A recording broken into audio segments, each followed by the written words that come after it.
Everybody, welcome. I am Aurora. It is already June 26th, 2024, and this particular teaching is all about planetary ascension, about the importance of food, about Earth as a manifestation machine, and about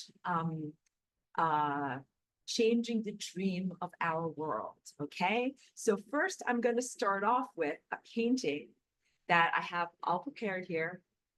This is the one that is always hanging on my studio wall, but that you can't always see it effectively. So I wanted to make sure that you could see what this really is all about. I can even make this even a little bit larger. There you go. So you can really see the centralized figure. So this is the sun and the earth having an interaction. And the earth's response to the sun is this. It's not a splitting apart. I'm using a visual allegory as an artist in this piece.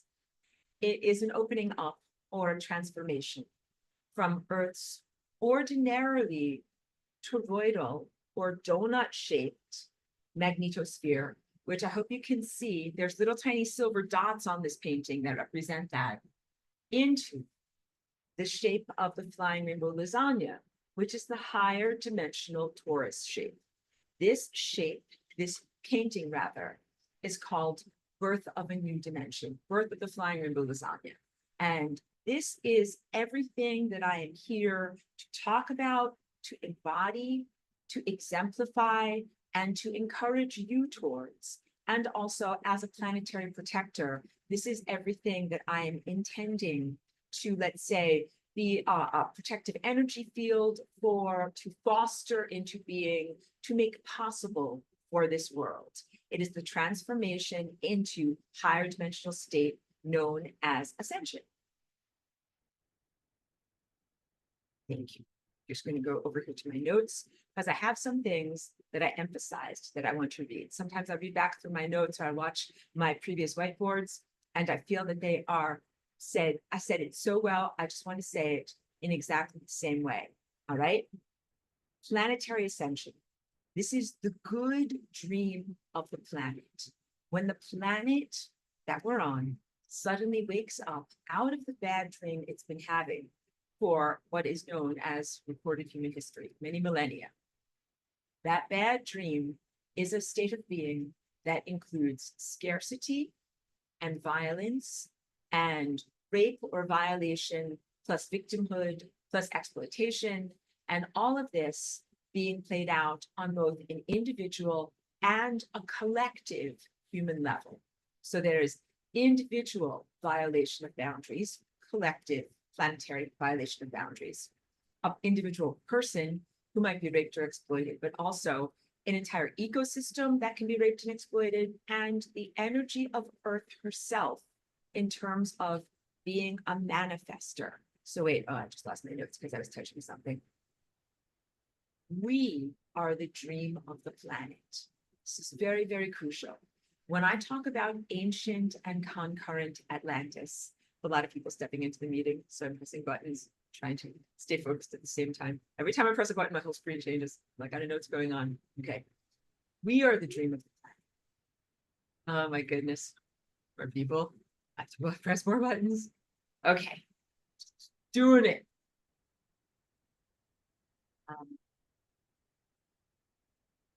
What happened or is happening perilously on the verge of happening in ancient concurrent Atlantis is the destabilization. Sorry, there's some crazy noise outside of my window also. Just putting up giant shielding.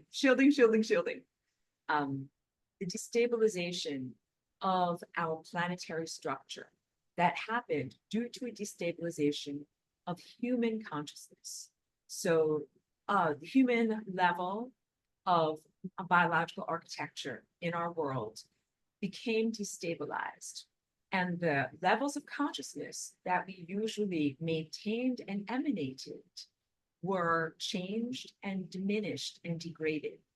And that caused or is on the verge of causing, depending upon how you view time and use time language, this perilous catastrophe. That is the primary wounding that brought us into this world or incepted us into this shell of reality where we are now mortal. And again, experiencing this will be considered a very negative dream. The planet herself became disempowered through this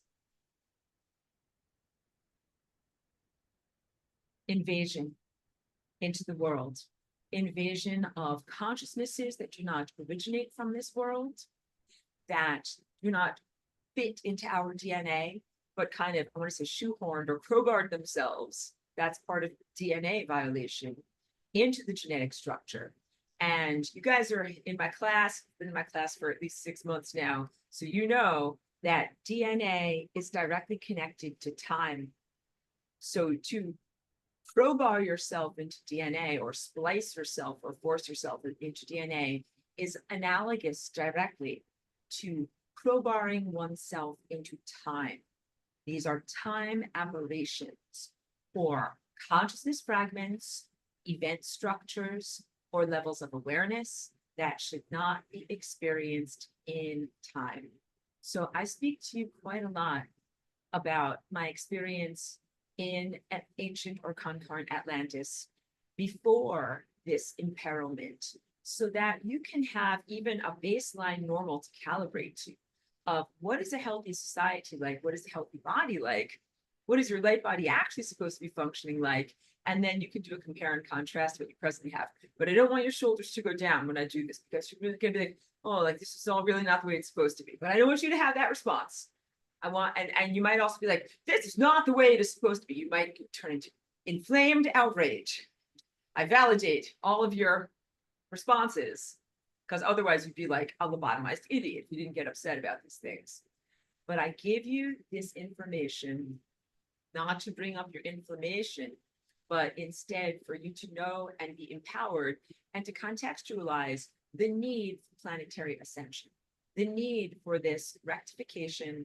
And the flying rainbow lasagna is this tool for rectification, meaning a correction event in time. And the correction event is not just 1 minute, like the fairy godmother waves the magic wand and poof, then everything is perfect. It is an ongoing fine tuning of reality, the rectification of many different aspects of time that have gone awry and that need to be righted, almost like something is at an angle. They need to go at the corrected angle. And even there might need to be new time structures, which would be considered a causality structure created, which is the story in your anthropomorphic level, the narrative of why or how something happens. Because it is not adequate to simply say, and then one day somebody waved their magic wand and poof, everything was fine again. Okay, that like there, dear, like go on with your day now. That's not adequate. So there has to be a very strongly structured, valid causality integument that ties together how things are rectified or righted or fixed and healed so that it is long lasting. If it were something that was just like, oh, I snapped my magic fingers and all of a sudden everything was perfect. And you're like, oh yes, thousands of years of suffering and misery just evaporated away and everything is fine now. Because I think that there's like huge trauma and a huge wounding, and that you have to have an equal weight. And the weight is not necessarily have to be thousands of years of rectification, but it has to balance the scales. And it has to also be something that prevents future repetitive time loops of the same thing happening again. Because that is the real fear. When trauma happens, it's not just that the bad thing happened, it's rocking back and forth thinking it's going to happen again, it's going to happen again. So the real solution, rectification, and healing happens with empowerment. And this is also part of what I wanted to read over here. So the bad dream of scarcity, instead of just violence, I would like to qualify that. In my notes, I have written just violence, but I would say psychopathic violence, because there is such a thing as righteous violence that sometimes needs to happen. Like if your house gets infested with fleas, or I had house flies here in my house, and I need to get that. I got that sticky fly paper in order to kill the flies. Like, you need to kill vermin. That is violence. You should kill vermin. It is good. It's very, very important for you to recognize, because there has been a binding spell that has been placed upon humanity, sanctifying nonviolence in every situation, when sometimes violence is necessary in order to fix what needs to happen. And sometimes violence or aggression might even need to happen offensively and not merely defensively. Because once your inner eye awakens and you can sense and anticipate the future and future events, you don't have to just sit there like a sitting duck and be like, okay, I'm going to wait until this happens, then I'll fix it. So the analogy would be, if I threw away something, like I wrapped up some chicken and I threw it away in the garbage, and I'm like, something, I can see the future. This is going to attract flies. And I can either prevent it by like taking out the trash in that moment, or I can be like, well, I'm not allowed to do anything about it now. I'll just leave this disgusting trash right where it is, and then wake up in the morning and then be like, look at that. But everything that I thought was going to happen actually happened. Now I have lots and lots of flies in the kitchen, and now I have to get a fly swatter and go around violencing and swatting things, or, get the fly paper out and catch them and destroy them. So sometimes violence can be prevented because you act ahead of time. And that is the privilege of being able to anticipate the future. So of course, in meditation and in the ascension process, what we always are focusing on is this moment now, and freeing ourselves from the traumas and the heavy depressive dispersions of our energy in the past, like when you're kind of like spread out over time and there's pieces of you left behind you, like flotsam and jetsam, that leads to depression, because drags down. Like, I can't keep going because I got all this stuff dragging me behind me.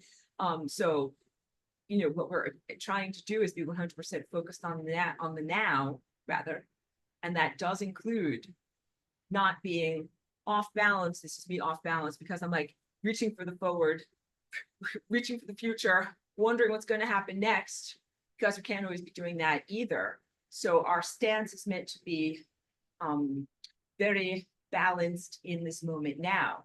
But you can have information that is coming to you that is prescient about what is going to happen in likelihoods of possible futures that are empowering, that allow you to act now so that you don't have to experience continued negative outcomes or more traumas that you then have to respond to, continually cleaning things up with a bucket and a mop. All right.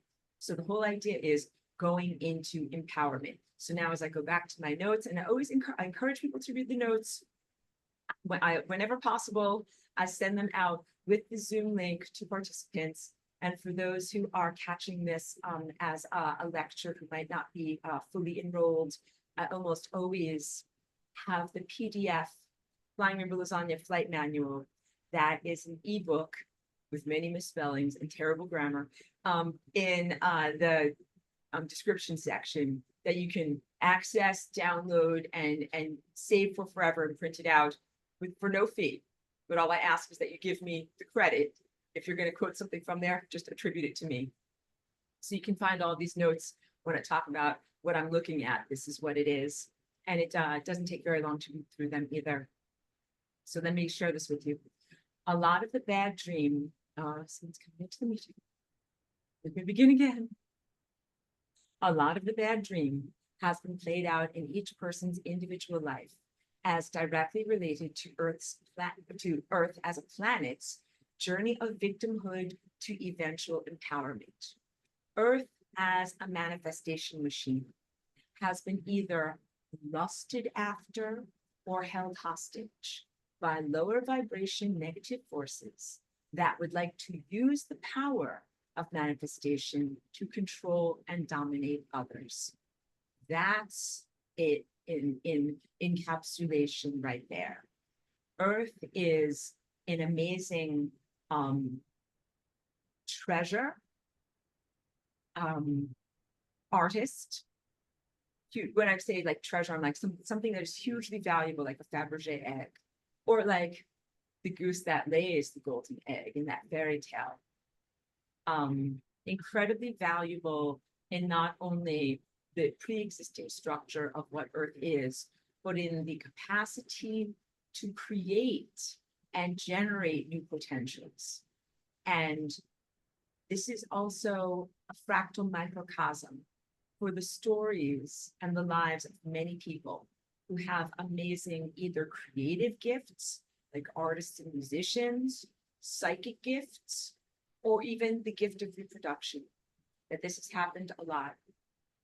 The one who has the gift and can actually make and generate, it's like music flows right out of them. Like they make stuff like, no, it's nothing. Like, you know, Mozart write a sonata and he's just like, did that in the morning, like right before his coffee. It's no problem for him. But that others who are of a lower vibration and who are negative, and that they don't have that divine connection and they don't have that capacitation to lust after and desire those qualities, to want them, want to be them, hate them because they're not them, want to own them, and want to exploit them. I'm sure that you can think of many, many either movies or fictions where that happens. But those movies and fictions largely come out of people's genuine embodied life experiences, and possibly even some of your own embodied life experiences that might be about relationships, relationships with narcissists, business partners, family members, people who wanted to exploit you and who recognized that you had some value, didn't have that themselves, wanted to take advantage of you. And this is, again, the story of the planet being evidenced in your own life. Because you could also think of it as like, what is happening to me, Aurora, the macrocosmic presence, is also happening to like my little cell on my arm over here. The same exact things are happening in the same moment, but it is happening in a much smaller scale. And that this story of ascension or ongoing experience of ascension is, as I wrote in my notes, it is the story of former victimhood to eventual empowerment. And that has everything to do with setting boundaries. Said this in this class many, many times. This is not just like Instagram, you know, pop psychology. When I define setting boundaries, I'm talking about many things. Some of it is the definition of self versus environment, like your epidermis sets a boundary. All of the goo inside of my epidermis is me, and then everything outside of the epidermis is stuff that's not me. And definition of self is also defined by willpower. So, for example, if you want to know what is the phenomenon of willpower and how is it evidenced, if you're capable and if you're able, I would ask you like raise your arm, like you used your willpower to do that. You're like, oh, I wanted to do it and I did it. I connected to my neurology and I made that thing happen, right? But we carry inside of us beneficial or mutualist bacteria in your guts. And that is necessary in this not diminished, but distorted, not ideal form, repurposed, better word, for the repurposed form that we are in right now, where food goes in here and then beneficial bacteria help it to ferment and digest and become biologically available as nutrient sludge in your intestines. And without those mutualist bacteria, food would just be an inert substance that enters inside of you. So you have to have that partnership. That's your microbiome. And that's why, if you're not informed about this, let me go grab my water glass. You know, I always keep it away from my computer. That's why I have to kind of jump off to get it.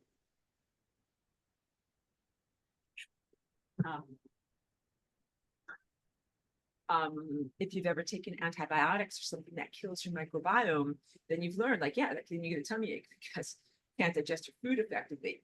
And that's also why little tiny infants, when they're first born, they have to have like mother's milk and colostrum that first comes forward, and it inoculates their digestive tracts that they have lactobacillus to digest their milk. You have a relationship with bacteria that are beneficial that help you to stay alive. However, the bacteria do not have the same DNA as you, although there are cells inside of your body, they're living inside of you. They don't share your DNA and they don't share your willpower.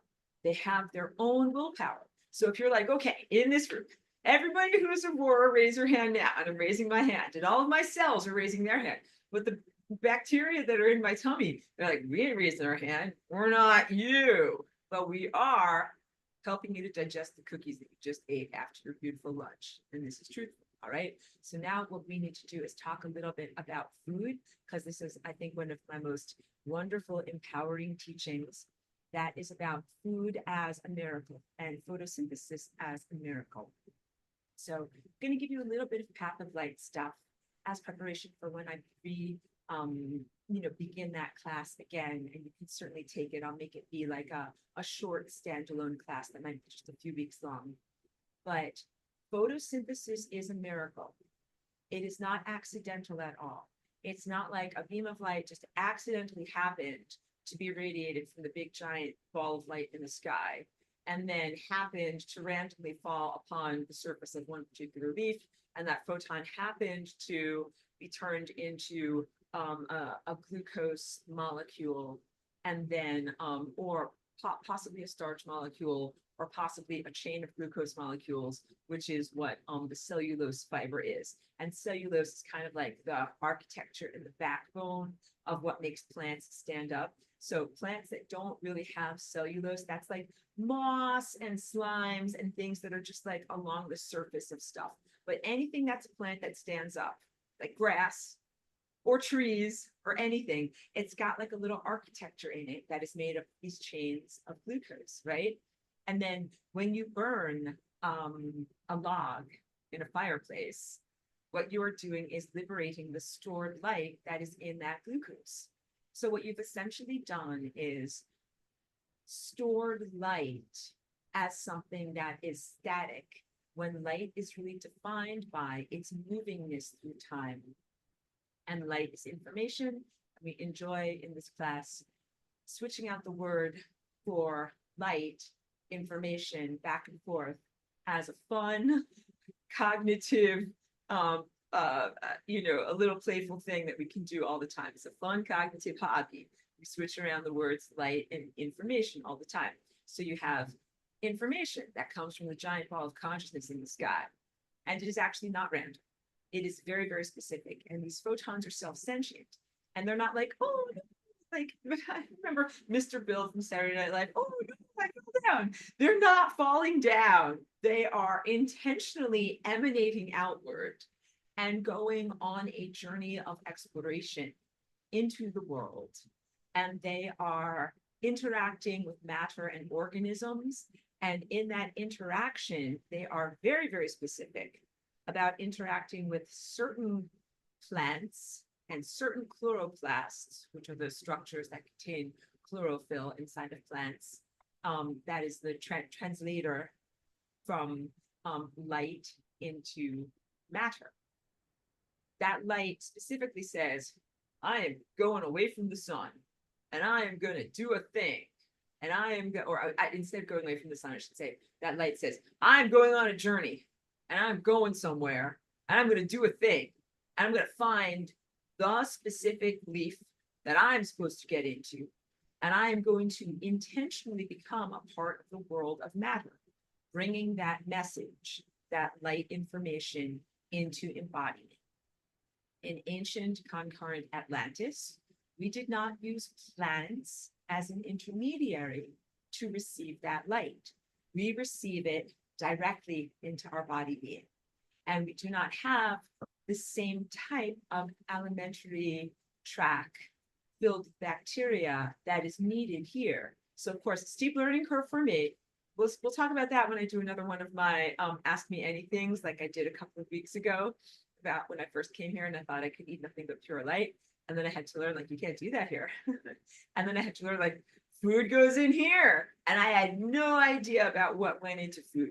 Truly. Like, all I did was, like, I went to the food room, which is what you know is the grocery store or like a restaurant. And I'm like, oh, food is here. I've received food now.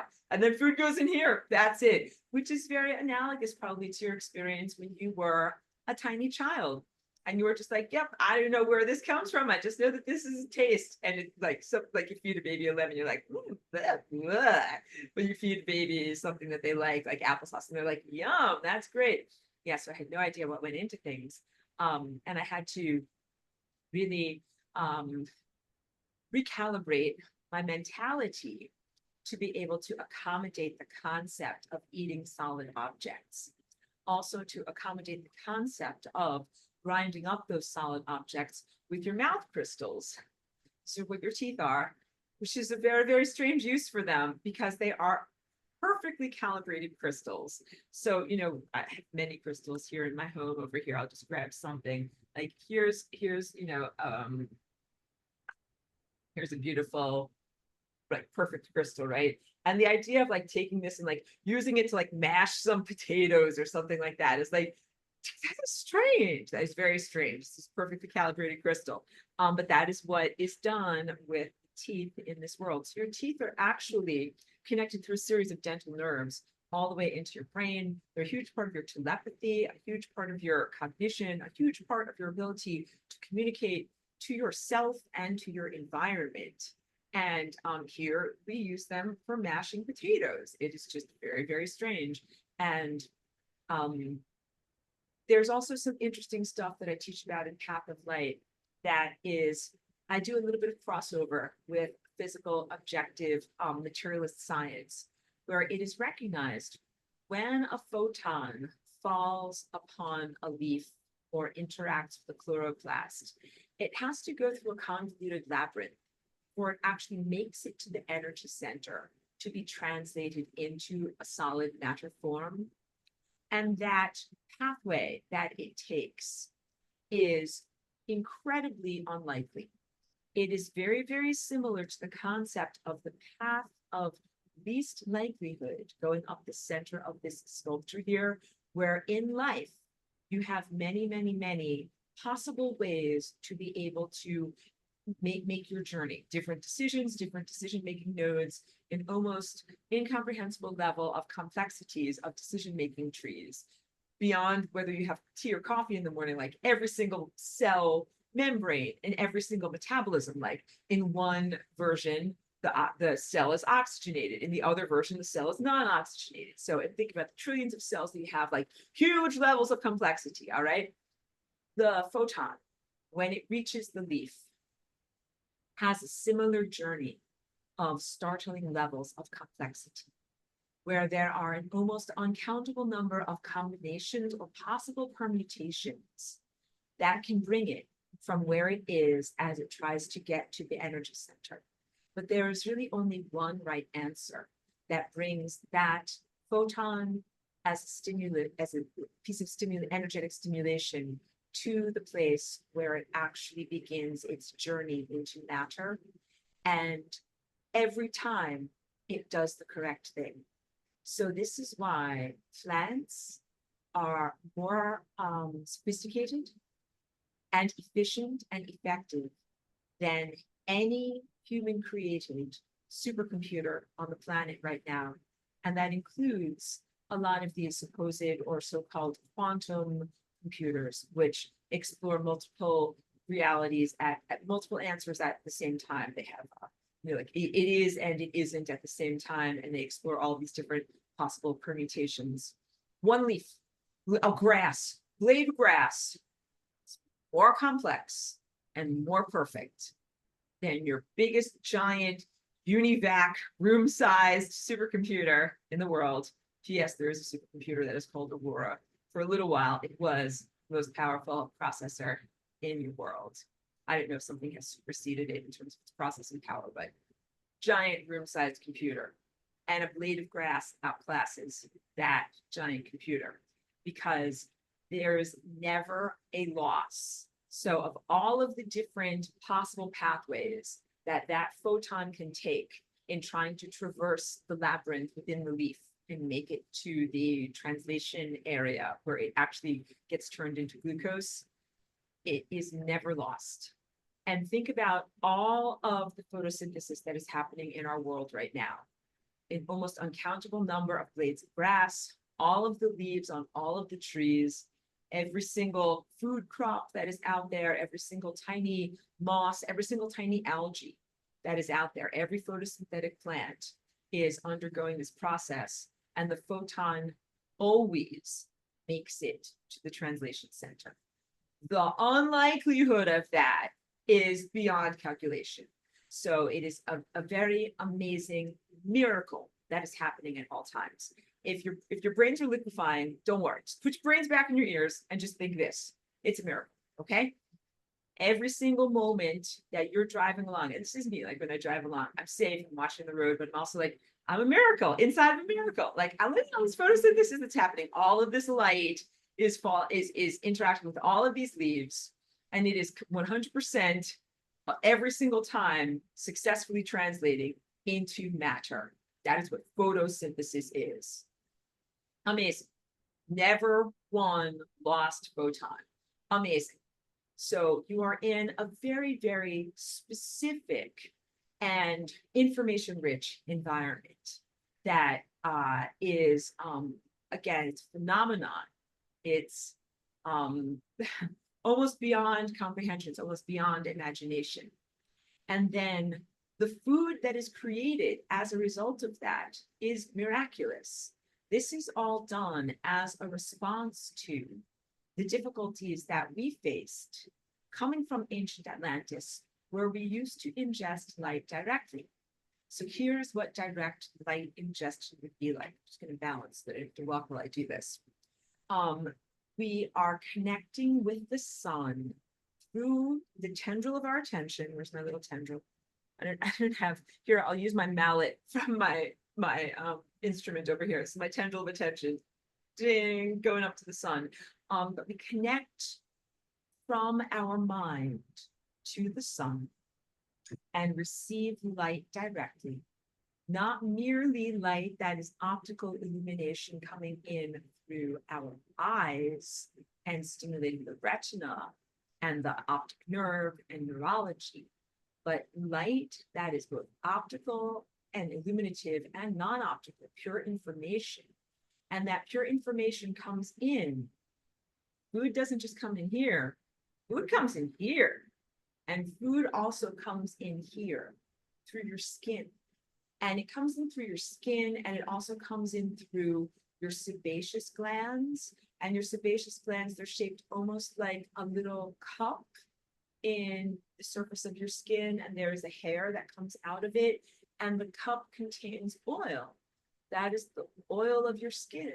These are holy oils. They are part of your divine connection and your antenna to the sun and the stars. We'll press pause on that because Princess Cheeky decided to get out of bed. It's a very hot day. She's just been snoozing under the bed and staying cool. She's a very smart dog. She's just sleeping and being peaceful. I didn't know she's actually hungry. She had tummy ache earlier, so I don't know if she needs bribes. We're just saying hi. But a lot of people have been taught to despise their own body and sacredness of their own body's exudations. And the oils on the skin are a beautiful, holy, sacred oil that is part of your connection to higher consciousness. It's not something gross and disgusting.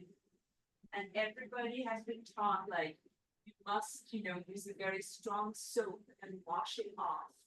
But I do not advocate for that. Back over here. I actually advocate for a non-stripping cleanser, the type that you would use on your face so that your skin doesn't get very dry. Of course, you want to wash off like dirt and bug poop and anything else that's not part of you, but your anointing oils, your skin oils, they're part of you. So you don't want to 100% wash them off. And, same thing with the oils that come out of your scalp and they go all the way to the ends of your hair. Like these oils help you to connect to the world of light. And the little hair that comes out of the sebaceous gland is an antenna that literally talks to the sun. So you have, your tendril of attention that comes out through your front of your face, but you also have all of these little tiny antennae that are all facing the sun, that are all part of your way of receiving light from the sun. And receiving light from the sun is an active, not a passive activity. Hold on one moment. I think I am going to just make sure that someone has a bride. Hold on one moment. Receiving light from the sun or eating light from the sun is an active, not a passive experience, which means there is some act of willpower on your part. I guess the analogy would be like, if you're a little tiny human infant and you have to kind of like learn to suckle, like you have to learn to receive nourishment from your parent, from your mom, from the bottle. And later you have to learn how to swallow, chew and swallow food. You have to learn how to reach out with your mind to the sun and receive that light.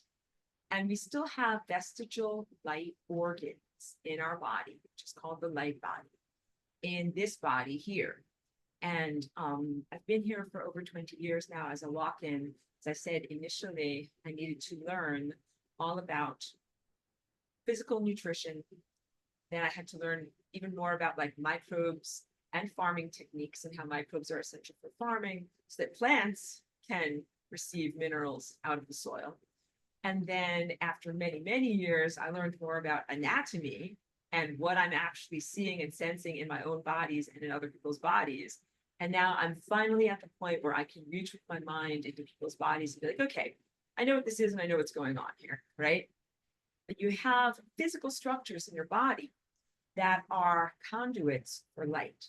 One of the main ones we talk about all the time is your DNA. I tell you this all the time. The DNA is a bridge of light.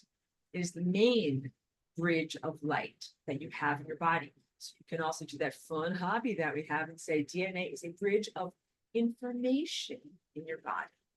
And it is how you receive information from higher consciousness realms, okay? But you also have a circulatory system of light or information around your body that includes your fascia, and the fascia are known as like the tough connective tissues that surround the outside of muscles, and also the integument that ties muscles together, like tendons and other cartilage-based connective tissues. These are certainly structural in that they hold your body together so you don't fall apart, but these are also light conductive. Also tubulin, which is also sometimes called microtubulin or tubuli. And this is tiny, tiny, tiny group of filaments that are naturally occurring that are within every single cell that are pretty much the architecture of what helps to hold your cell together, give it formfulness.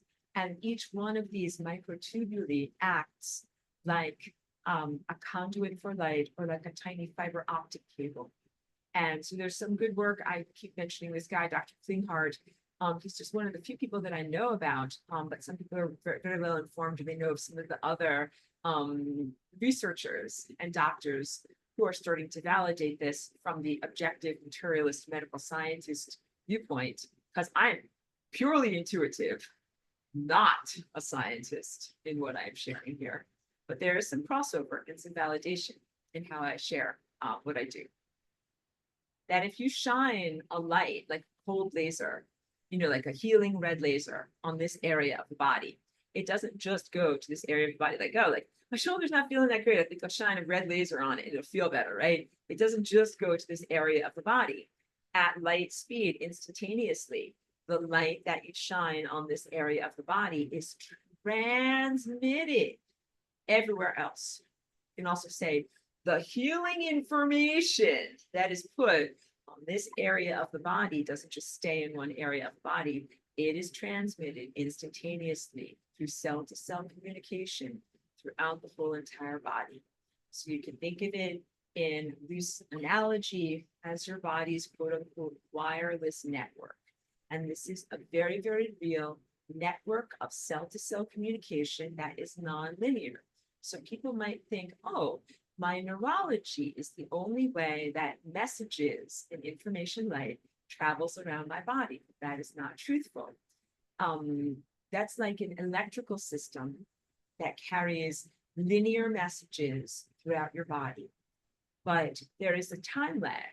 That's what your reflex response is, like how long it takes for a stimulus to reach the brain and for the brain to respond. And it is microseconds, but it is a real lag. And this other form of cell-to-cell communication through the light body network of your body, of your somatic cellular structure, is instantaneous.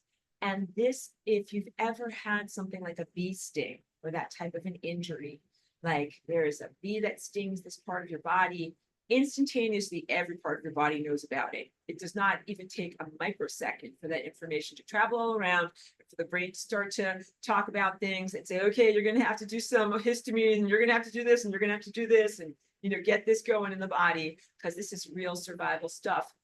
Every part of your body immediately springs into action because every part of your body gets the news all at once. Bee sting has just happened.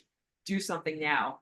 Or also sometimes injuries that are even more, difficult and life-threatening than a bee sting. But bee stings can be very life-threatening to some people. All right, so just know that there's like very real reasons for this. Instantaneous news flash, alert, emergency alert throughout the whole entire body. Something is happening. Everybody's got to do something. And that is through the light body. And there are other aspects of your light body that involve the transmission of information directly. Your melanocytes. Melanin is directly related to your pineal gland. And your pineal gland is the conductor. Tap, tap, tap, tap, tap, tap. The conductor is tapping and saying, I'm the pineal gland, saying, get ready to play. The pineal gland orchestrates all of the light that's flowing through your body. And that's why when we do sun gazing, what we're really doing is focusing the mind's eye and the pineal gland on connecting to the sun.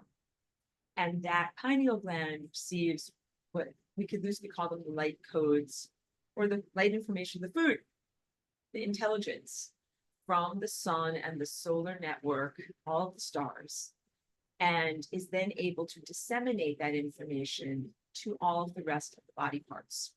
And some of those body parts include your melanocytes, which are subcutaneous, and they're right near all of your beautiful little sebaceous glands.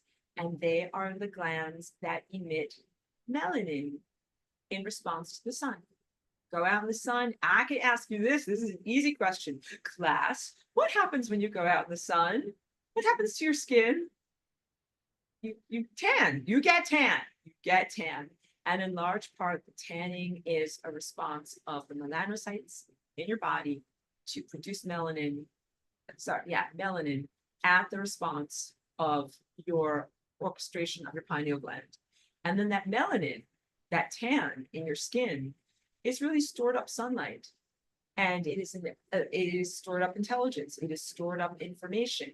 It is a major aspect of health and vitality, and very, very hugely positive to do that. Now, you guys also know I live someplace where it's super duper sunny all the time, or almost all the time when the weather is not engineered. I'm in Southern California, and I do not just walk around fully exposing myself to the sun, being like, hit me with the impact, hey, give me what you got. Give me what you got. No, I wear a big giant round sun hat that is rainbow colored, and I have a mineral sunscreen that is non-nano titanium dioxide that I put on my skin so that I'm shielding my skin. And I'm with my dog, and we don't go out in the middle of the day if it's 1,000 degrees outside. So we protect ourselves. And then when I do sun gazing and other outdoor activities, I do it through trees or through the shade. So I protect my body. So information, good. Too much information, frying. Will fry you, will cook you. Do not necessarily want that. Let me just make sure that I'm getting all these questions and comments over here while they are still relevant.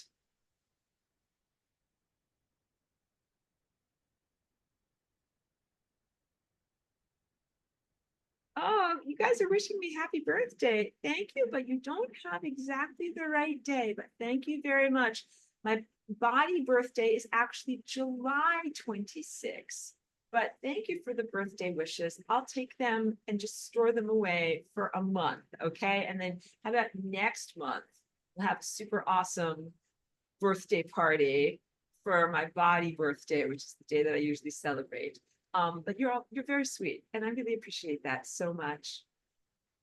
Really says, such a good point. She says, I find I have this binding spell really badly. Comprehend it. It says, luckily I can command flies out the window. There you go. But if there were too many, I wouldn't know what to do. Totally get it. Totally get it. So I understand we're talking now about what I was saying, the concept of what it is to be a good person. I'm not in judgment of you. I recognize and celebrate that you're trying to be a good person, and that in this time and place, it's not just the life of Jesus, but the life of many, many spiritual teachers that have been elevated as the template for what is goodness. And almost all of them promote a sense of nonviolence. And I hope that I'm not alienating myself from them, because I think many of them are, genuinely good people. But also, I do not want you to live with flies and disgusting vermin, because you're like, I have to be a good person. Okay, flies, fly all over. No, definitely not. I want to give you total empowerment. I want you to know that you can be a good person and you can kill flies, and you're allowed to do that. There's a reason for this, because flies are disease carrying vectors. That flies land on poop and other gross infested stuff, and then they land on you and your pets and food, and they spread gross, disgusting stuff. And when that is going on, you are mandated and ordained to kill them. In your own body, you are mandated and ordained to kill pathogens. And that includes bacteria, tiny one-celled animals. Oh, but they're tiny animals. We shouldn't love them. No, do not. Don't go there. Just like, love is tiny baby squirrels holding hands. I love you. No, don't go there. That is what this manipulation spell does. It preys upon the mammalian tendency towards cuteness and love. And it's like, oh, don't you love these cute little things? No, they're disease pathogens. You cannot love them. You cannot hug them. You cannot let them be inside of you. And the same thing goes for something that is a pathogen like a rogue cell, a cancer cell, something like that inside of your own body. You can't be like, oh, like I have to love it. If a part of your own body has become so distorted that it starts to act against you and to create harmful metabolites and non-life affirming circumstances, it's doing stuff that's going to kill you. You can't let it do that. And that teaching should also translate to the macrocosmic response to pathogenesis in your world. Not only is there imperilment on the microbial level or the subcellular level of tiny pathogens and rogue cells within the body that you are ordained to fight against, but also in your larger social dynamic, the way that you structure your economy, who is empowered, your power structure, so that would be government, who is supposedly protective, that would be your military and intelligence agencies. You must recognize that many of those organizations are pathogenic and are filled with pathogenic people, pathogenic thought structures, and pathogenic personality traits. Flying rainbow lasagna is an empowerment tool to de-energize or send to entropy those pathogenic things that I just listed. Pathogenic means disease causing. So you get to be like a surgeon going through your own DNA, and you're like, wow, this, and this is pathogenic. Those are things that cause disease. I am going to de-energize those things in my own body. You are totally within your right to do that. You're not supposed to be like, oh, well, I inherited those. They're antiques. They came from Uncle so-and-so. I better leave them there. No, you do not have to leave like the tendency towards cancer in your own body. And also, please know that cancer is a genetic crime that is on a vast scale. It is a criminal activity that is created by the pathogenic structures, that you are not required to be a passive victim in response to this pathogenic activity. Me telling you this is everything that I just read to you in my notes from 10 years ago. I'm going to go back because I made it in bold so I can see it easily. The good dream of the planet. The planet suddenly wakes up out of the bad dream of its inhabitants having cancer into the good dream of empowerment, out a journey out of victimhood to eventual empowerment. So you're not just supposed to take your DNA and look at it in terms of determinism, strict determinism. Like, you're given this, it's in the cards, it's gonna happen, oh well, just F and deal with it. No, not at all. That is the passive stance of victimhood. And you're supposed to go into empowerment with this tool that says you are allowed to de-energize, to send to entropy those characteristics that are not life-giving. How do you live forever? A big answer to that question is by de-energizing the internal characteristics that are not life-giving. And at a certain point, you will also, because you must, externalize the internal into the external. That's what that painting is. Go back to the painting. This painting is the visual representation of the process or the moment of the inside becoming the outside. So that's why I'm using the visual language of the earth splitting apart. I don't want you to think that it represents cataclysm. It represents the inside becoming the outside, the manifestation of what is inside of you. And so as you are becoming empowered in your own body, to know your own body, to recognize your cellular structure, to recognize states of either health or pathogenesis, and to do something about it on a cellular level in your own body. When you externalize, you look at the whole world, you're like, well, this whole world is me. And all of these people are like cells in my body. You become to identify as the planet. And you're like, some of these cells are doing the wrong thing. What are you supposed to do? Do you have to love them? Do you have to be like, kumbaya? Do you have to make excuses for them? Like, it's not their fault, this and that. Do you have to accommodate them and be like, I know, I'll build a house just for pathogens and put all the pathogens there, because that is the definition of what it is to build a tumor. That's what a tumor is. It's when you take all the junky stuff that's not supposed to be someplace and put it together into one, stuck together thing. Like, that's not good. That is not good. Really don't want that, because some people might think like, oh, well, you just, round up all of these troublesome, pesky people that are hurting other people, stick them in a prison somewhere. No, that's actually not better, because it does not really solve or resolve what is going on with the pathogenic nature of those people. Nor is it true that love changes them. And this is a big, deep topic. Because love, when it is the unconditional love of the love tone that I'm talking about, I said it very well 10 years ago. So here's my notes. Go into my notes, which I have totally organized for us today. Love is the equitable exchange of energy between two or more. That is what love is. Love is not baby kittens holding hands, although that is very cute. Love is the equitable exchange of energy between two or more organisms, people, cells, planets, whatever it is. So if you have something that is acting in a way, a person or a cell of your body that is acting in a way that is destroying everything, you can't be like, I will shower you with lots and lots and lots of energy, and I'm going to change you and heal you. You're going to feel so much better. And then you'll stop pooping all over.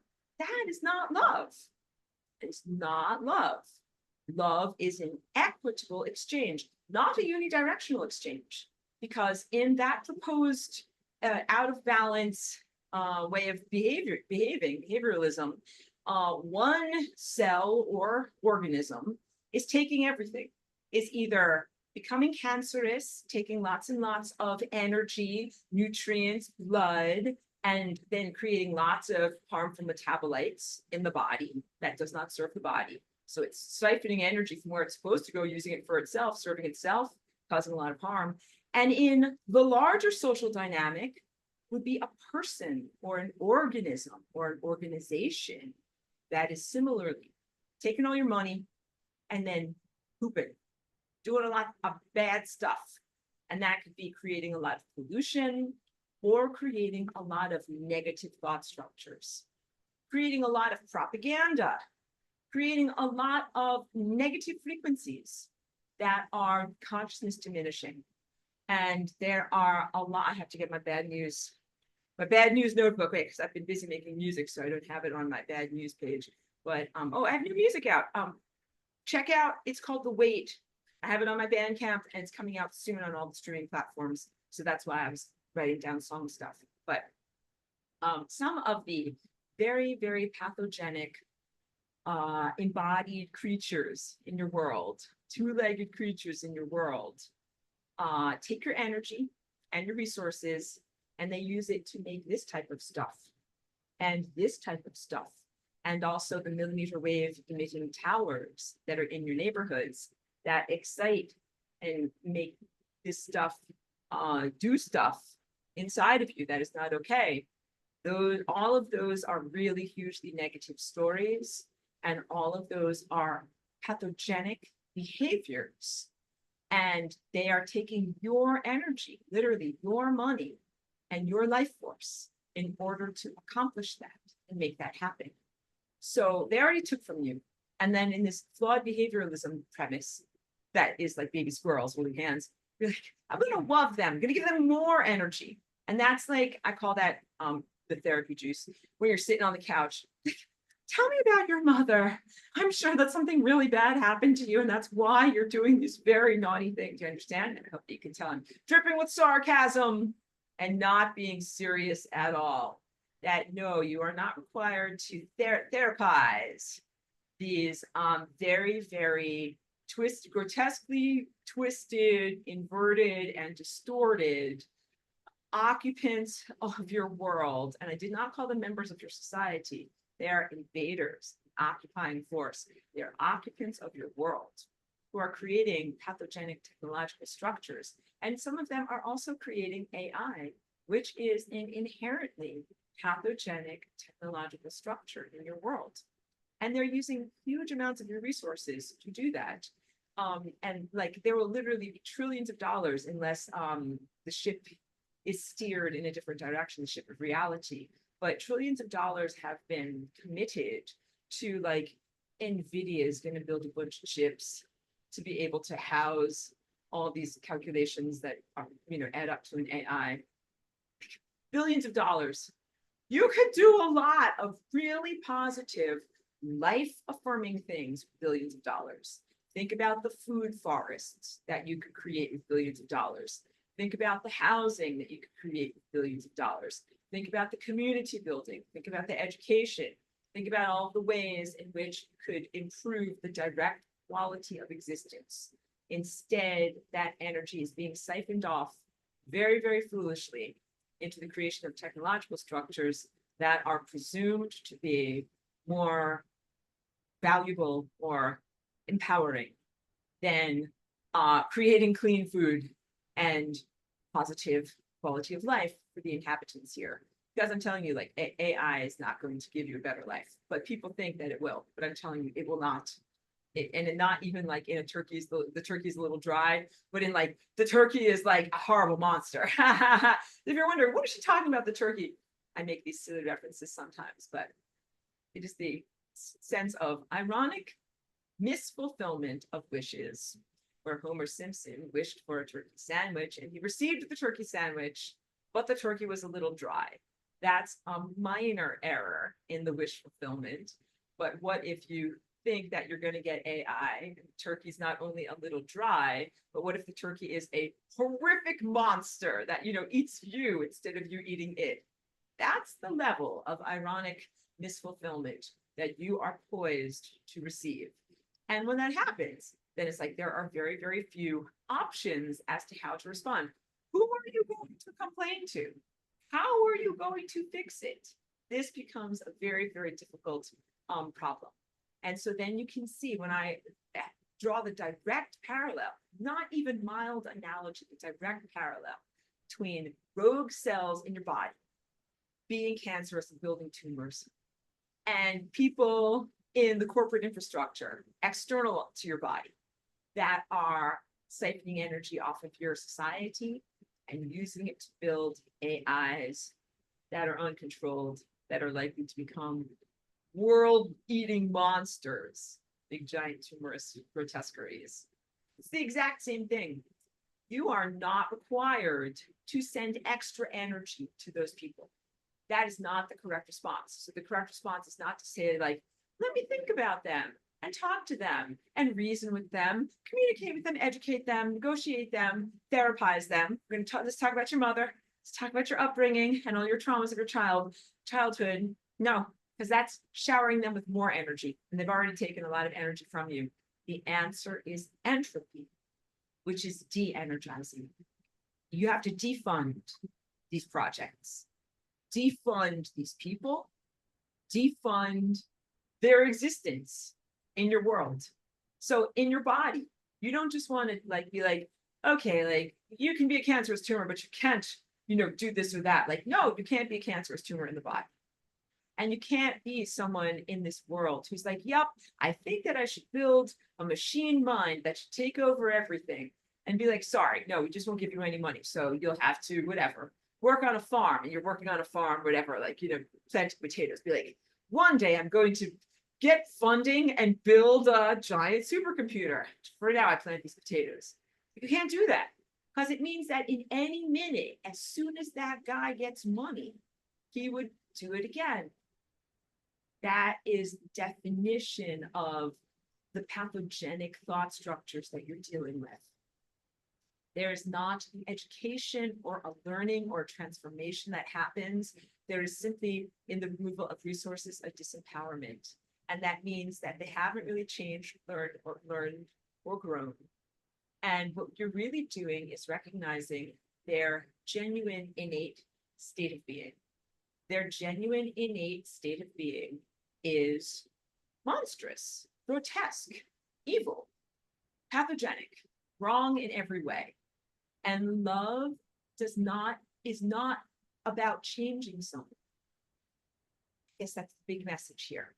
That is hard to be, might be hard for you to receive, because it's so much easier to be like a spiritual teacher and be like, love everyone, everyone's your friend, be nice to everyone. I'm like, no, don't do that. And so I want you to know, like, I've faced a lot of resistance in sharing my ideas, because I am a very fiercely loving person. And I also have very strong boundaries. And I'm teaching you in this particular teaching about Ascension and about the mechanics of Ascension, what is going on, that you need to have super strong boundaries, because you do not want to feed cancer.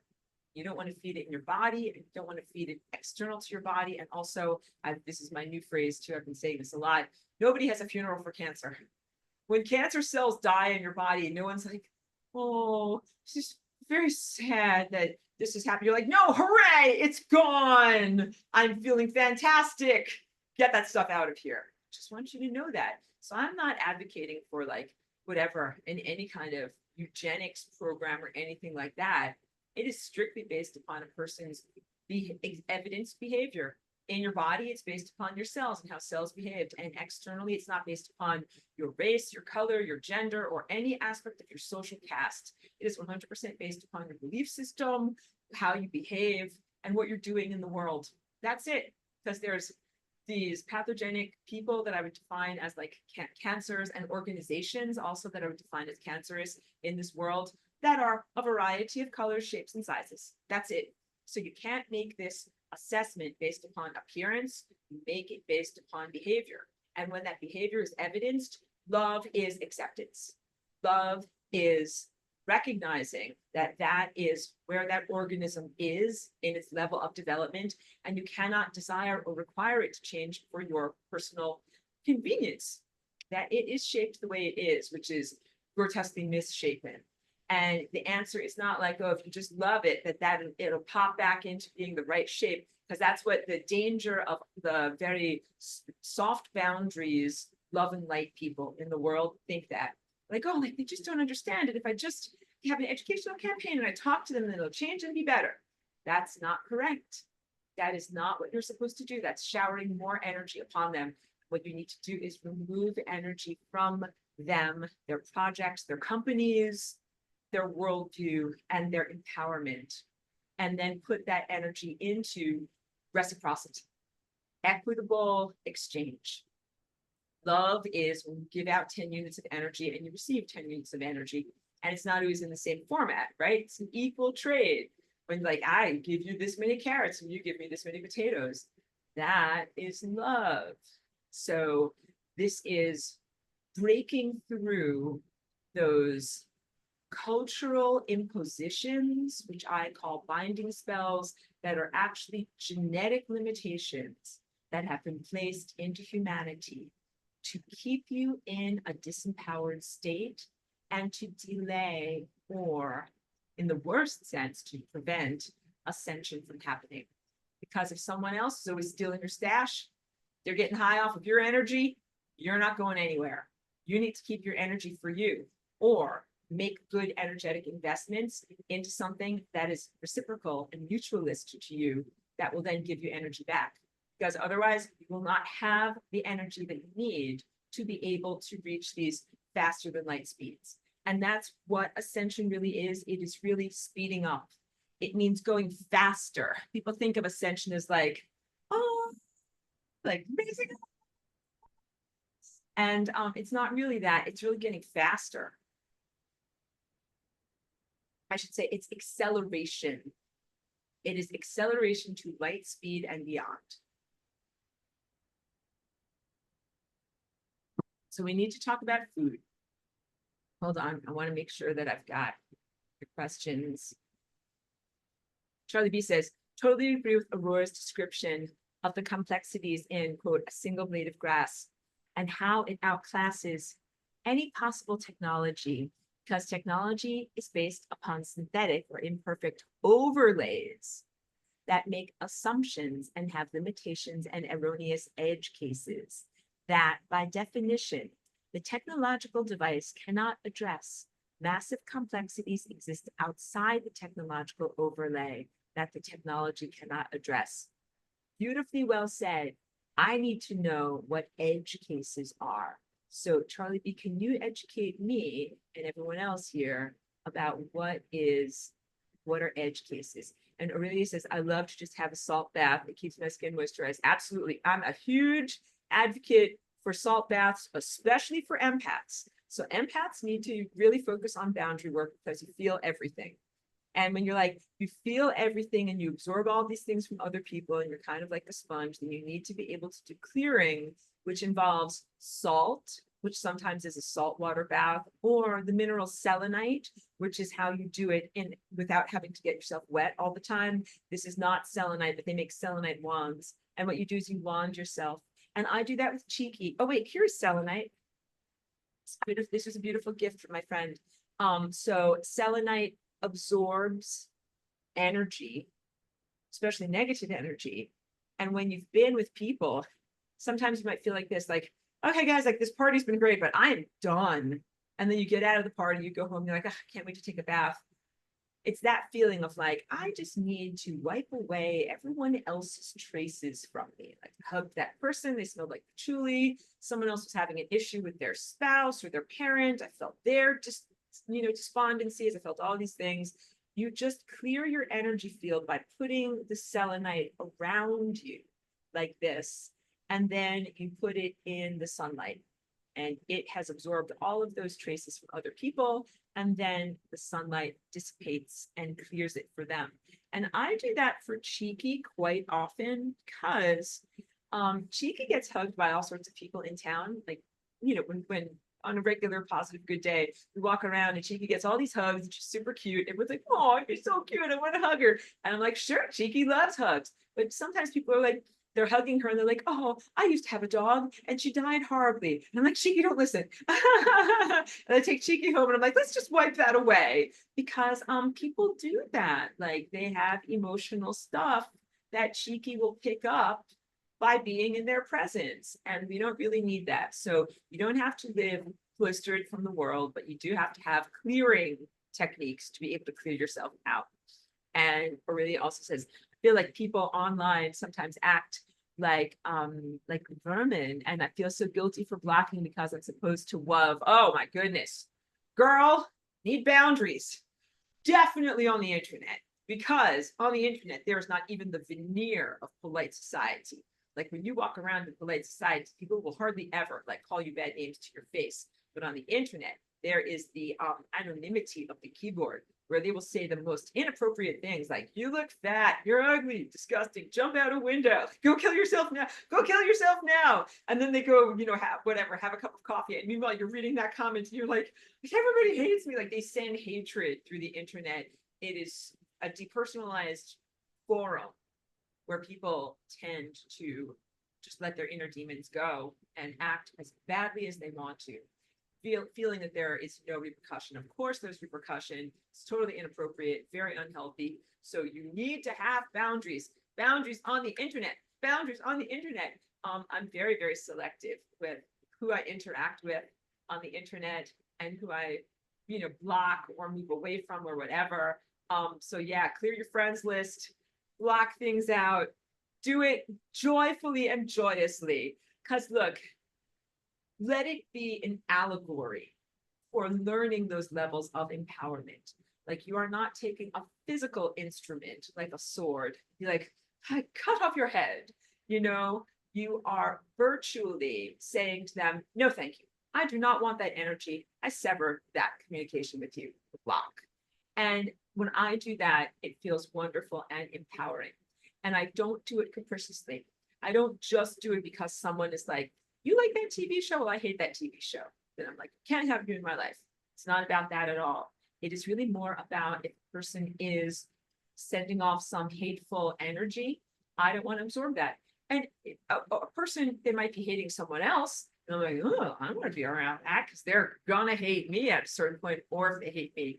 So that's if people are like questioning my sanity, questioning my authenticity, pissing, pooping all over my artwork or the things that I do. I'm like, oh, blocky, block, block. I do not need that in my life. And I do that very, very intentionally. And I don't think that it is uplifting or educational. It's not like you're creating an echo chamber around you by having people who love and celebrate you in your life. You should have people around you who love and celebrate you in your life.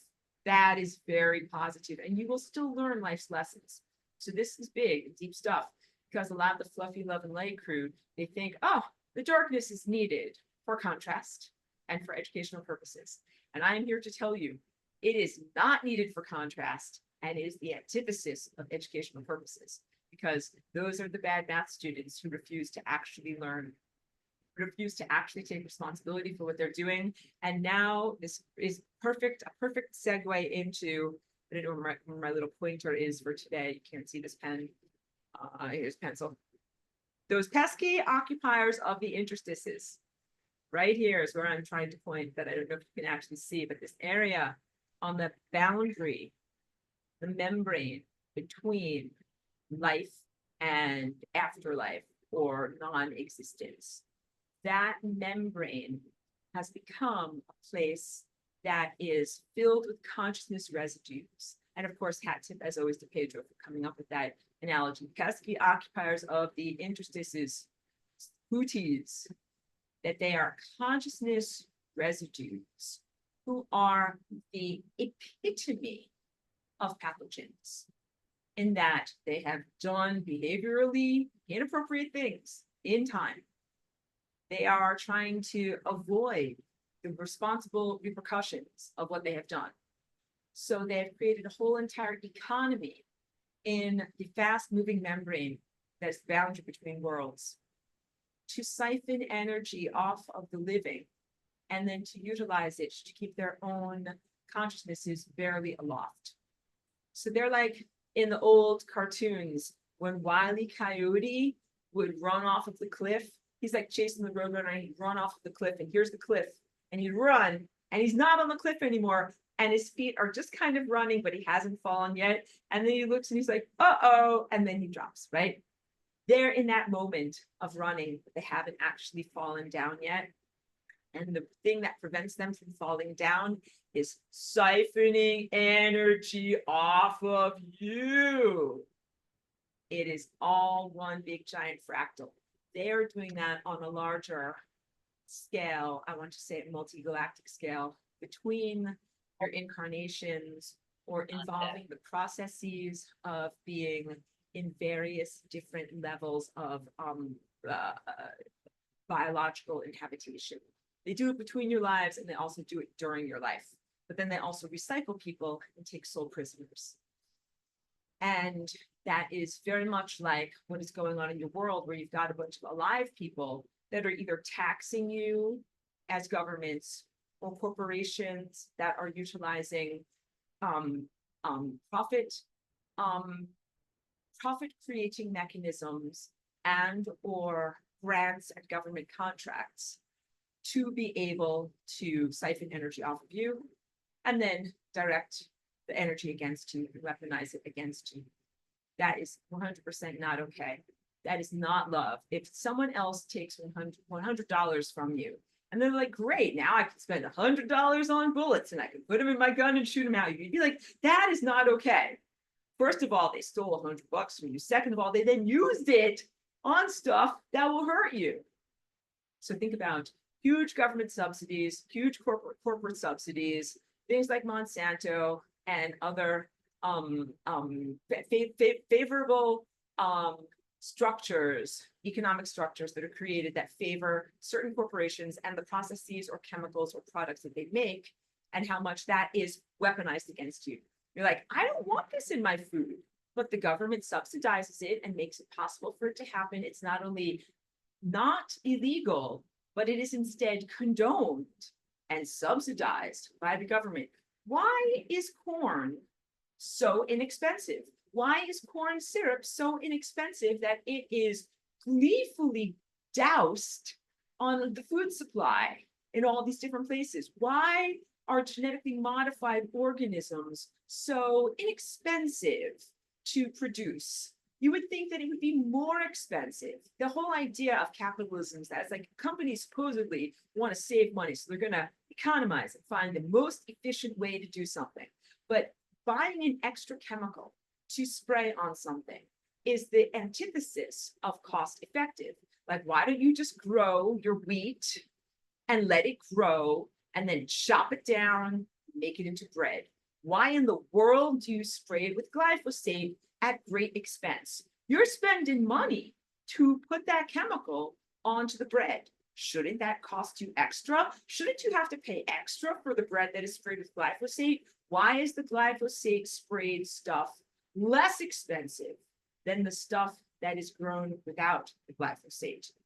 None of that makes sense. And the real answer is, because there are motivations, there are subsidies, there are all sorts of reasons why commercial large farms are amenable to these farming practices, and why they think that it's a worthy investment and that chemicals will make them money.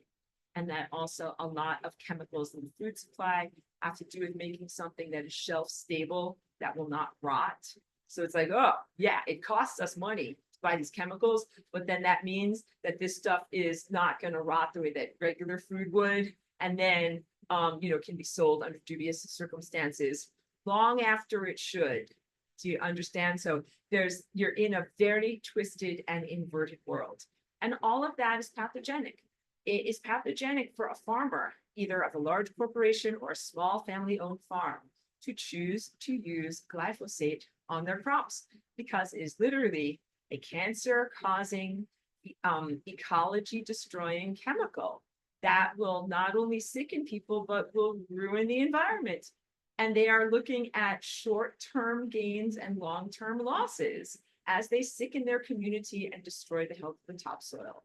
And it is not acceptable for someone to do that. That's the definition of cancer. And literally, their products and the food that they produce cause cancer. None of this is acceptable. And so what are you going to do? If you take away chemicals from that farmer, then he's just going to be like, can't wait. One day I'm going to save up enough money to buy some more chemicals and go back to my bad behavior. Can't have that guy sitting around in neutral, like a cancer that's simply not growing or causing problems to you. You have to eradicate it. You have to take all energy away from that potential so that it cannot simply spring back to life. And this looks like a removal of energy, a de-energizing in the time field. We eat light, we eat information, we eat time that comes to us from the sun and the stars. Time is life force energy. If something is pathogenic, it should not and shall not receive time to sustain it in time. That is it. That is beyond the sense of having to use projectile weapons or guillotines or any kind of mechanical means for the removal of life force energy from individuals or organizations. You must remove the access to time of these things. So back to questions. Melly says, I have to squint. I have noticed in the past few years that people I know are aging fast due to the assault on the pineal pituitary by a millimeter wave. This is very true. Is this due to the depletion of melatonin production from blue light working in conjunction with the millimeter wave? Yes, yes, yes. So one of the best things you can do for yourself right now is high dose melatonin supplements. I told you I'm much more partial to topical applications. Some people do suppository, but 300 milligrams a day or more. So there's little melatonin gummies that are like 3 or 5 milligrams. That's not going to do SHIT. That's nothing. You need 100 times that amount, okay? And then you'll have the anti-aging quality, because the millimeter wave literally fragments cell walls, and melatonin helps to protect cell walls. That's the outside cell wall of an individual somatic cell, also the cell membrane around in mitochondria, which is where your electron transport chain and your food transformation happens, also your nuclear membranes, and that is the protection of your DNA. That the melatonin protects all of these membranes in the body. And melanin and melatonin, they sound very similar, and they are both produced by and orchestrated by the pineal gland. Pineal gland would be producing much more natural melatonin in the absence of blue light and in the absence of the millimeter waves.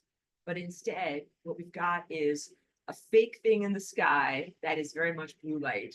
All of these blue lights and LEDs and computers, all of these fluorescent lights, almost nothing is incandescent or infrared. Almost everything is this pineal gland assault type of light, and it has reduced melatonin. It has reduced melatonin production in the overall population.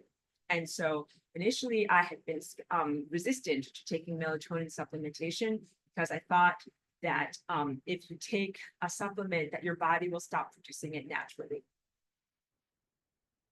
And that is truthful of hormones like estrogen and testosterone and thyroid hormones. If you take those as supplements, then your body's like, oh, I have plenty of this. I don't have to make it myself. And then you do become dependent upon supplementation. But melatonin is not necessarily a hormone, although it is a precursor to certain hormones and to many natural neurotransmitters. Like melatonin is a precursor to serotonin, and serotonin is created in your guts and is one of the major uplift chemicals. P.S. I recently heard that the diet drug Ozempic paralyzes the activities in the intestines, which leads to weight loss, but it also reduces the natural production of serotonin in the intestines and causes deep depression to the point of suicidal self-destruction. And a lot of people are suiciding as a result of this. So it's just a terrible thing, not something to be recommended.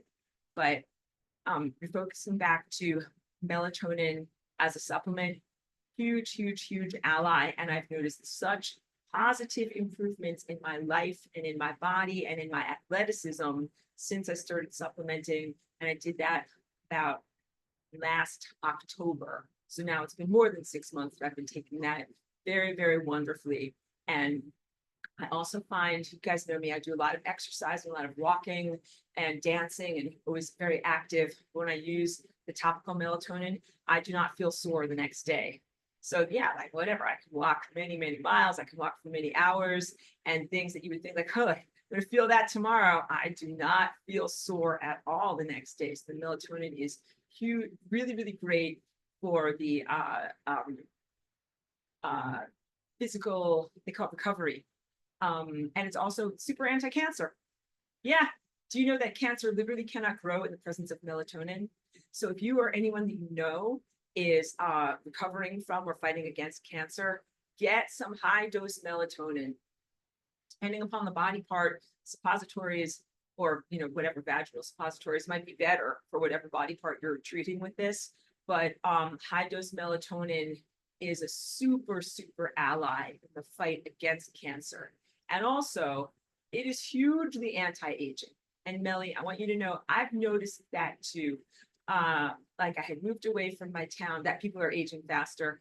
I had moved away from my town for 1 year, came back, and some people looked like they had aged 20 years. And this was right around the pandemic time, and right around when they turned on the millimeter wave, harshly in all areas. It is anti-life. Elon Musk is acting like a cancer to all of us.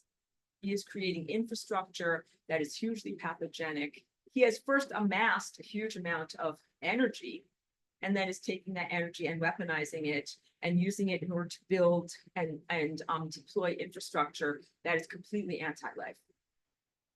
Those satellites are not effective tools for telecommunications. They're effective tools for fostering the conditions to create cancer in the human body. And here's the big thing that you don't know that will probably not be disclosed until many years later. Those guys that are making those systems, they know it. They know that it's carcinogenic. And they have a whole plan about how they're going to just make a whole bunch more blah, blah cancer treatments, blah, blah oncology stuff. So that way they can treat all the new cancer cases that are coming up. They know what they are doing, and they're doing it anyway. That is the definition of what it is to be a psychopath.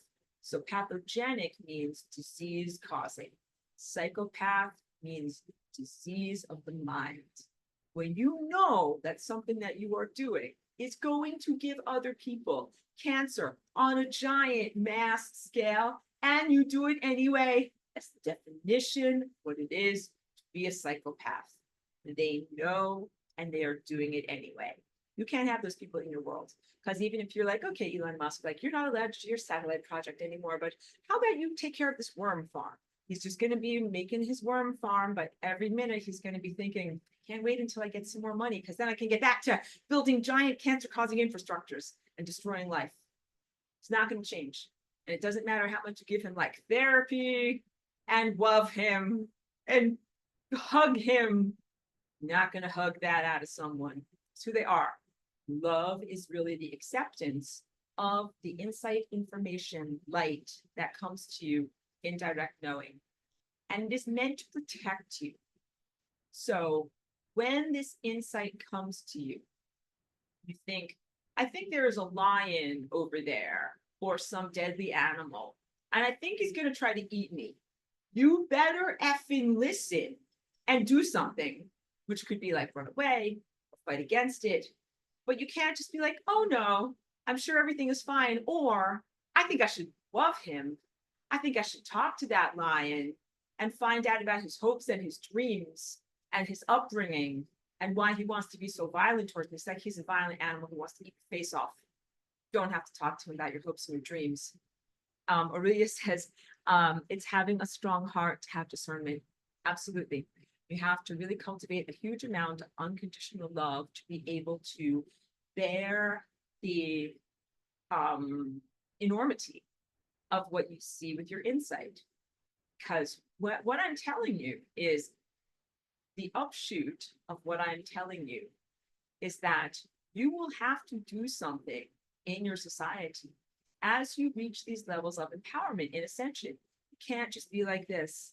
No, I'm ascending. This feels so great. I'm in bliss. La la la. Because you have a lot of organizations, bureaucracies, and infrastructure that has been created that is pathogenic and created by psychopaths. And even if you just remove the infrastructure, you've still got the psychopaths, and they're going to try to build it again because that's what psychopaths do. They're going to be like, oh, you took down my psychopathic Jenga tower. Now I'm sad. Oh, well, I'll just rebuild. Oh, well, I'll just talk to the next corrupt government, and I'll just get the next corrupt subsidies, and I'll just get the next whatever investors, group of corrupt stockholders and investors who are willing to back my horrific plans and do it again. That's who they are. It is what they are. Part of setting boundaries is just that recognition. And again, it's more glamorous to be an ascension teacher or a spiritual aspirant who's like, I love everyone, even the evil psychopaths, and I'm going to keep on loving them. Like, I'm being a little bit harsh in my, mocking of them. And I don't want to really, that's, not where I'm really coming from. I'm really trying to send a message about how inappropriate that is, because that is dangerous. Oops, sorry. I don't know if you've heard that. But I have crazy settings on my music right now. I'm doing all sorts of experimental music, and my thing stops after an hour since we started, or an hour and a half, whatever it is. They're dangerous.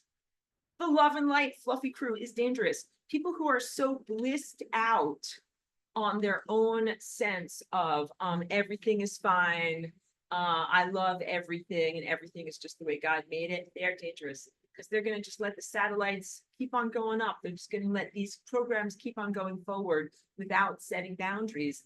And that would be like in your body, if you had some terrible disease growing, and if the rest of your body parts were just like, we'll be fine. No, you're not going to be fine. And you need to mobilize now against that stuff. You need to stop that stuff from proliferating. If you don't do something now, you're not going to have a body. And Aurelia is already on it with the selenite. That's wonderful. Glad to see that you had that intuition. Mary says, my cat had his selenite wand. It helps a lot.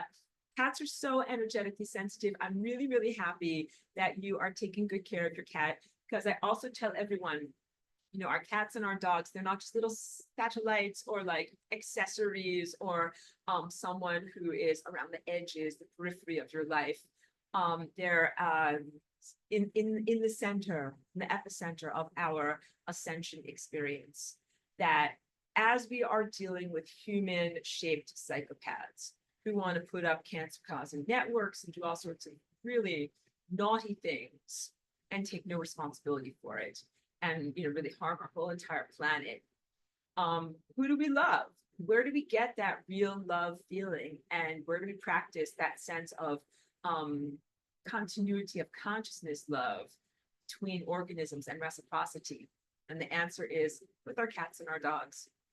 So my dog is completely loyal to me. I'm completely loyal to her.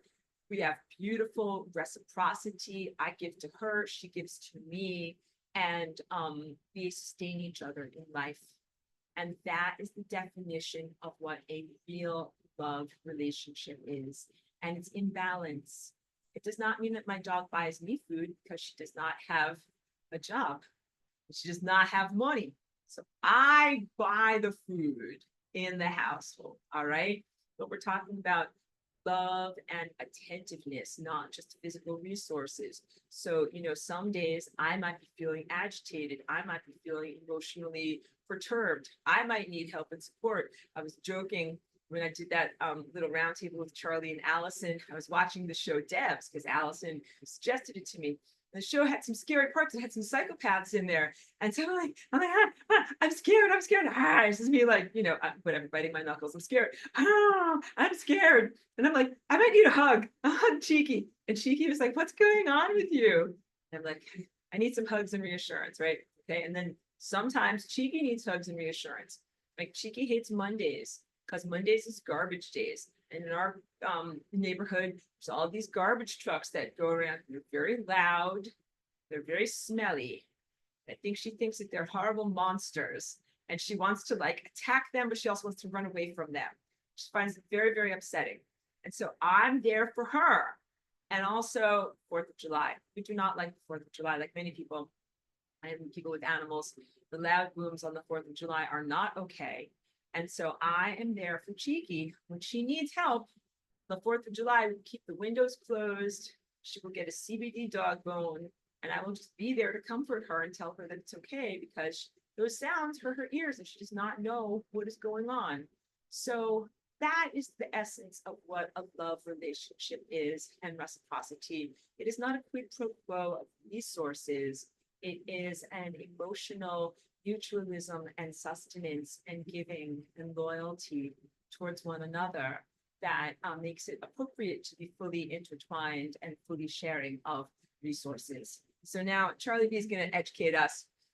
Edge case is when technology works, quote unquote, in most scenarios, but at extreme values or in extreme circumstances, technology effectively computes a result that is, quote unquote, off scale and which is total nonsense.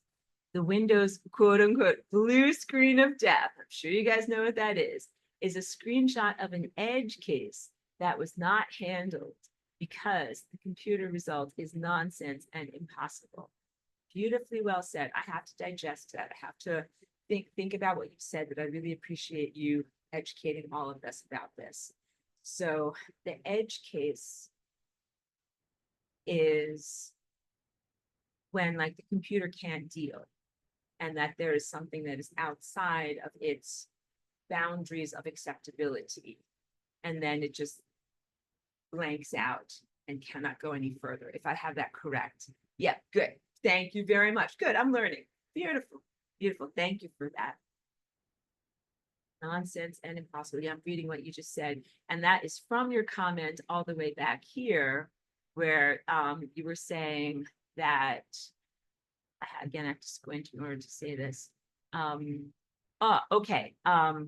Technology is based upon synthetic and imperfect overlays that make assumptions and have limitations and erroneous edge cases that by definition the technology device cannot address. That's it. That's totally it. It's basically when you reach the limit of what technology can comprehend and address or respond to, then you get either in Windows, it's the blue screen of death, or in Mac, it's the spinning beach ball that just keeps spinning and spinning and spinning. The computer is frozen and it doesn't know what to do. Fascinating.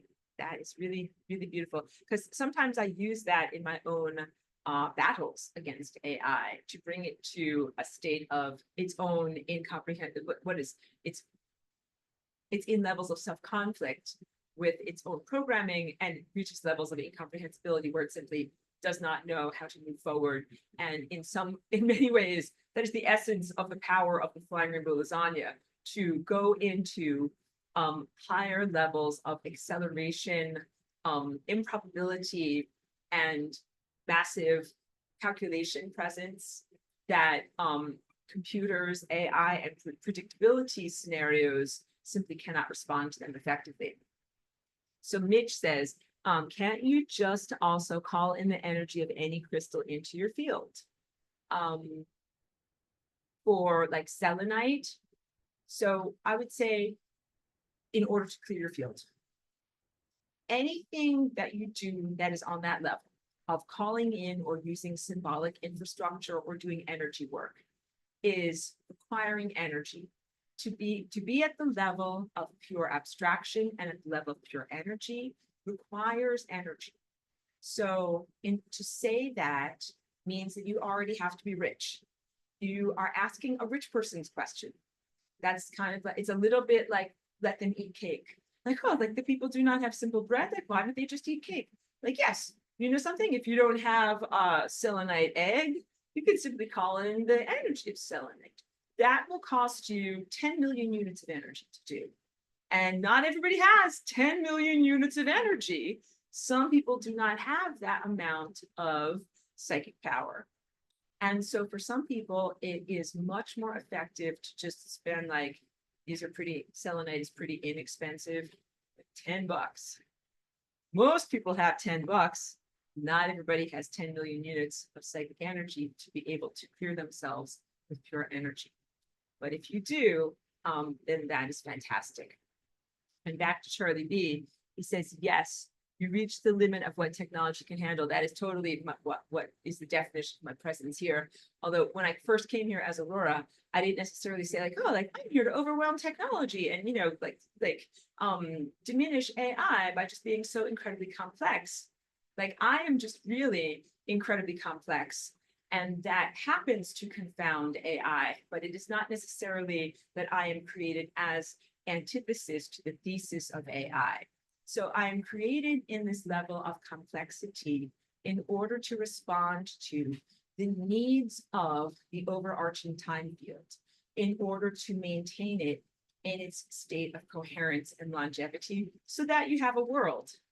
And then the secondary positive, side effect of all of that is creating infrastructures and doing a dance of complexities and possibilities that is so complex that it can barely even be perceived or comprehended by the AI system, much less responded to effectively.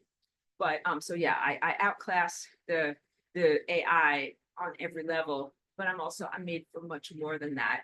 And of course, the natural infrastructure, like the plants and chloroplasts, are also outclassing the AI at every moment. And they are also not merely side dishes and accoutrements to planetary ascension. Plants and the kingdom of chlorophyll or chlorophyll users, they're absolutely essential for ascension. They are light beings, they are light eaters. And ascension for us is a return to light speed and getting back onto the path of light and the direct rapport with light itself as phenomenon. We are light beings. And again, when I bring my message, I speak to the people that are in this class and the people that find my work. Not everybody who is here is a light being who is heading towards faster than light speeds. Some people, characteristics, and organisms or organizations are headed towards entropy.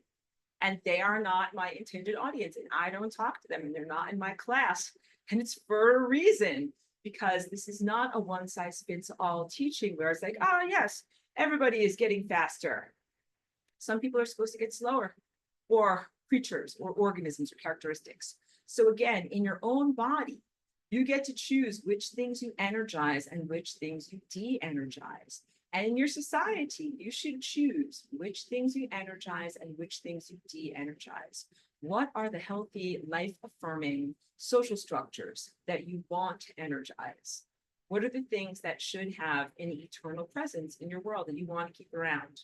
And what are the things that you wish to de-energize to the point of erasing their existence from time?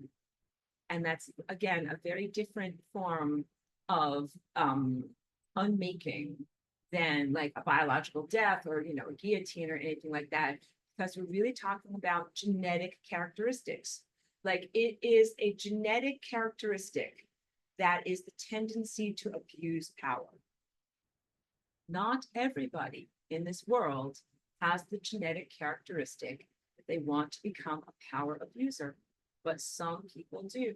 So some people are like very, very pleased to be an artist or have their psychic gifts or have their physical empowerments and to use them for self-expression or to serve their community or for their own joyfulness, but they don't think, how can I use this to harm, diminish, and suppress others?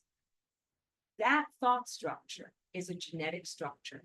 How can I be more powerful than others?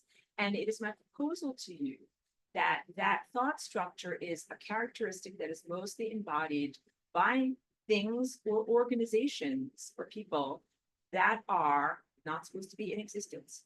that they are not naturally empowered, and so they're looking to somehow become not naturally empowered. So I use pop culture as an example. Superman, the superhero, has natural and innate gifts, and he is very careful about the way that he uses them. He's super ethical. He's not like, I'm the strongest person on earth. I think I'll go sign up for the Olympics, find some way to, become a famous athlete. And he's also not like, maybe I can be in a strongman contest at the county fair and I'll win all the giant teddy bear prizes, right? And he's also not like, I'll become the world's best bank robber. I'm going to go around mugging everyone because I'm so fast. Like, I can fly away, steal your money and fly away. That is not what Superman does. He's like, I have all of these superpowers. I'm living in a world where everyone else around me is super weak and vulnerable. Going to use my superpowers to try to help make the world a better place, right? So he is naturally capacitated with his gifts. And then he has a value system that is about serving his community, making the world a better place, not merely serving himself. And I would even go so far as to say that is why we receive our gifts. And almost all of us have gifts in this world that are divine gifts that we receive, and then we are here to share them. And the ideal is that when you receive your gifts, it is because you are capacitated with the correct values to use them correctly so that those gifts serve the world and make the world a better place. And there are some people that have characteristics that are these innate power abusing genetic characteristics that came from the invaders from Mars, that are like, oh yeah, we're going to invade your planet. And then they wormed their way into the genetic code, and that tendency is still bouncing around in people here now. And when some people have something that they can do that, or they seek out something that they can do, they're like, how can I exploit others? How can I use this to be more powerful? How can I use this to kind of like look down on the peasantry or control the regular schmoes? I'm not a regular schmo, and I should look down on and control the regular schmoes. That is a negative characteristic. And it's my proposal that negative characteristic is pathogenic, causes disease. It is an example of psychopathology, makes a person a psychopath, and that it should not be a part of our world. Now, here's big stuff. Let's say that you have that characteristic for power abuse running through a person, an embodied person, and you're flying rainbow lasagna, which means turn down the volume on everything that is negative, including that personality structure. But they identify with that personality structure. They're like, this is what makes me who I am. You can't take that away from me. Who would I be without that? The difficulty is that they are holding on to and identifying with something that is inherently pathogenic or evil, and that they are defining themselves by the presence of that pathogenic structure inside of them. And that if you took that away from them, it would be like removing the crucial structure from their infrastructure. And then they would collapse in on themselves, because who would I be without my psychopathology, right? That's the real problem. If they were merely like a good person who's confused and just has a few negative characteristics, or has made some mistakes, or doesn't quite know what's truthful or which direction to go, as soon as you enlighten them about their mistakes and their wrongness, you'd be like, huh, look at that, my mistake. Oh, well, I'll stop doing that immediately and turn a new corner and also fix up all the bad stuff that I've done, because that is what being a good person is. They do not identify with and claim ownership and identification with that pathogenic structure as the defining characteristic of who they are in the world. And they're willing to change. But that, is when people are like, I'm going to love someone and make them change, cannot love and heal, quote unquote, heal someone and make them change. In fact, I'll just go even a little further, because I've been doing work in personal sessions with people, one-on-one and sometimes group healing sessions. at removing like nanotechnology and different things like this from people's bodies, because I use my gifts of non-locality and learning about anatomy, placing my mind into people's bodies to clear out their bodies. And I've been, doing this different type of work, and always for the purpose of moving that which is aberrant and not supposed to be there in people's bodies, and just reconnecting to them to their own divine nature, to their own divine reconnection, just getting them their antenna to be tuned back in to God, the divine presence, right? But I can't be invested in the outcome, in having a requirement for them to be healed for my convenience, because that is the healer's ego. That would be like, I'm doing this so that I can serve me, so that I can feel better about you. I can't do that. That is not right. All I can do is do my best to help another person and give them the tools and the opportunity so that they can have their divine connection and be in freedom again. But if they take the ball and run with it, that's great. And if they totally heal and rectify and return to sanity and to divine connection, then I'm super duper happy. But what if they don't? What if they don't? What if they stay in negative habitual patterns, or if they devolve further? I cannot be emotionally invested and say that that is a lack of success, or that I have failed, or that I feel bad, or something like that, because all I can do is, like, if you were in my art school and I'm like, I am going to teach you about color mixing and about what is paintbrush and what is a pencil, and I'm going to give you all these different types of tools, and then I'm going to encourage you to find your subject matter and the things that matter to you as an artist, and find your passion. But then you have to paint your paintings and make them your own. And I can't be invested as an art teacher and be like, I can only be happy and sleep at night if this guy paints a masterpiece. And what if he paints a piece of pure crap? It's up to you as an artist.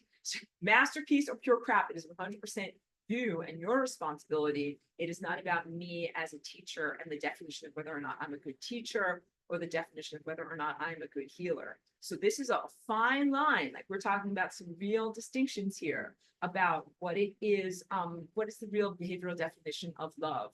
Because I talk about it being an equitable exchange, but it cannot be about controlling other people's behavior. That love cannot be about requiring others to change. Even though, I mean, of course, interactions and energy change and change people and are transformative. Emotional energy is transformative, but that cannot be the motivation for love. That love cannot be like, I'm going to love that person until they are better, until they're not a psychopath. That cannot be the motivation for love. And that's a deep topic that I'm bringing to you here. Let me squint so I can read this, because Mark says, got to go for tonight. Thank you and good night to everyone. Thank you. Thank you for being here. You're clearly in a different time zone, so I appreciate you taking the time to be able to tune in. Truly appreciate it. And Elmer, thank you. I know you're also in another time zone, says, is there a correct way, a wrong way to de-energize or remove pathogenic structures and organisms? Is there a protocol needed to follow and do safely and effectively? What does it take to do it successfully? I'm hugging you through the screen because you're asking the best questions. So when you guys see my artwork, like when you see this painting that's printed on my dress or any of my other stuff, you get the impression that these are non-random patterns, very, very specific. And I've spent a lifetime studying these harmonic patterns and learning how to do the calculations myself, not having a computer generate these images for me. It is necessary to be able to perceive, know, and embody the perfect harmonic nature of time in order to be able to know what to de-energize and when. Because you don't just randomly de-energize. You can't just be like hunting and pecking on the keyboard, like, is this the right note? Is this the right note? Should I de-energize this? Should I de-energize this? No. This is like being a surgeon. So you can't just go into someone and be like, should I cut here? Should I cut here? Should I cut this part? Should I leave this part? You need to do a lot of education in medical school first before you start to be a surgeon and do stuff that affect people's bodies, okay? So I am like a surgeon in that I am very, very highly trained and super duper accurate in what I do with my flying rainbow lasagna ing. So flying rainbow lasagna ing is when I oscillate this singularity into various different positions. And I do that with my own body, with my own singularity point that is inside of me, in my DNA, in my nuclei, in my chakras of my body.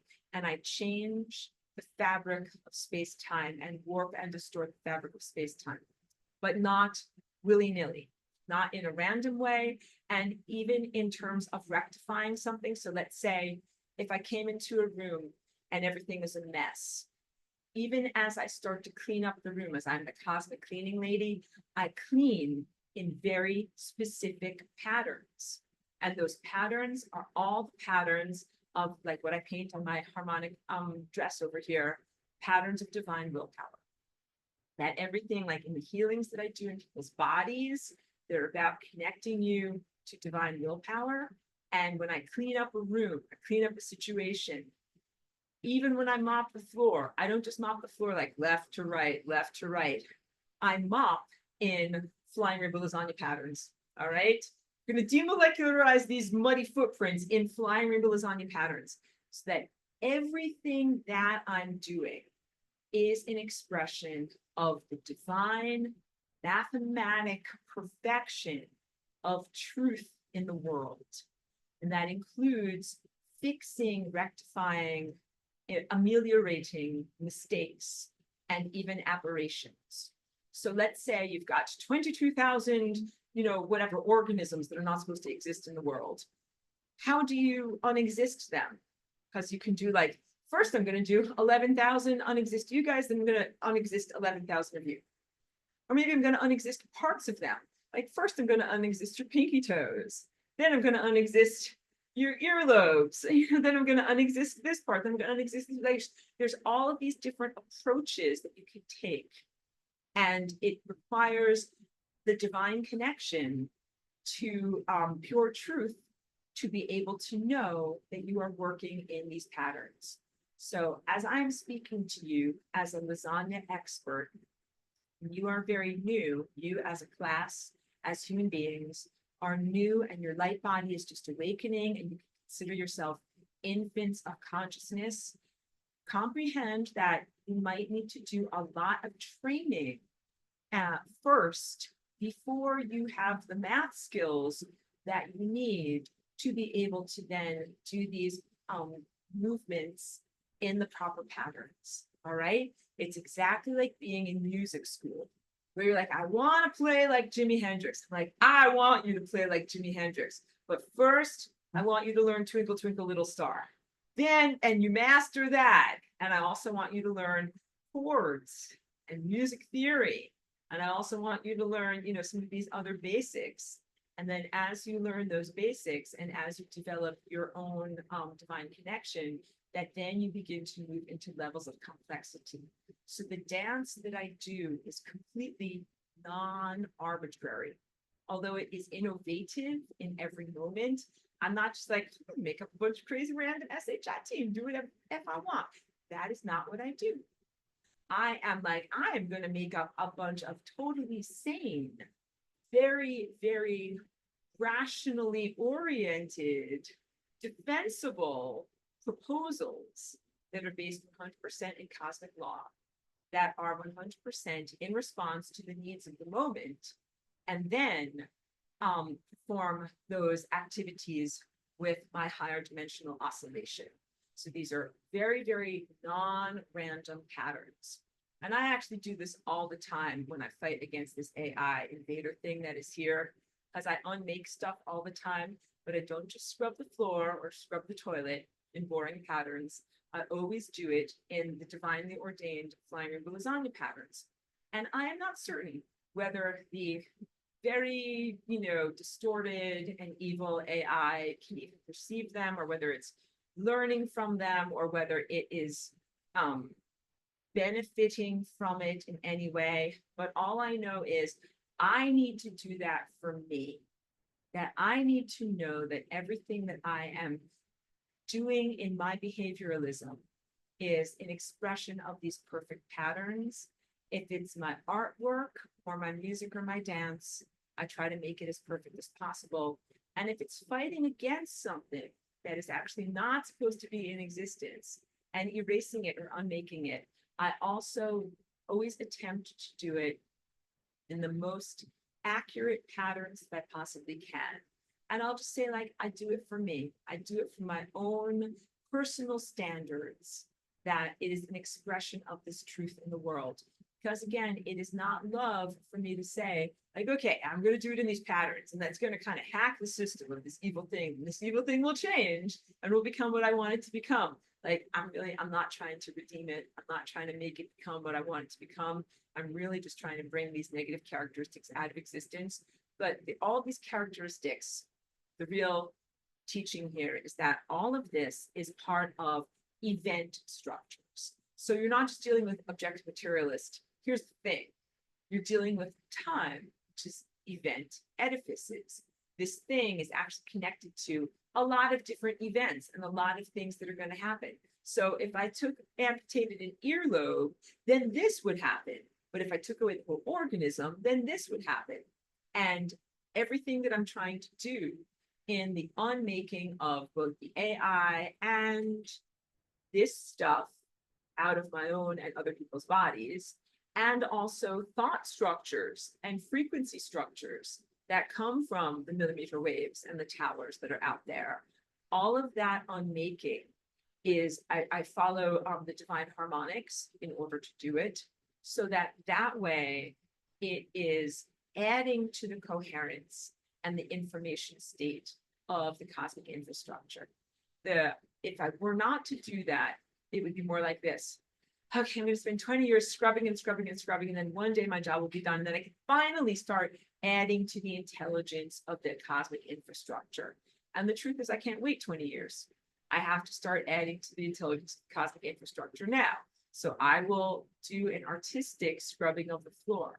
I will do an artistic turning down of the volume of the things that shouldn't be there.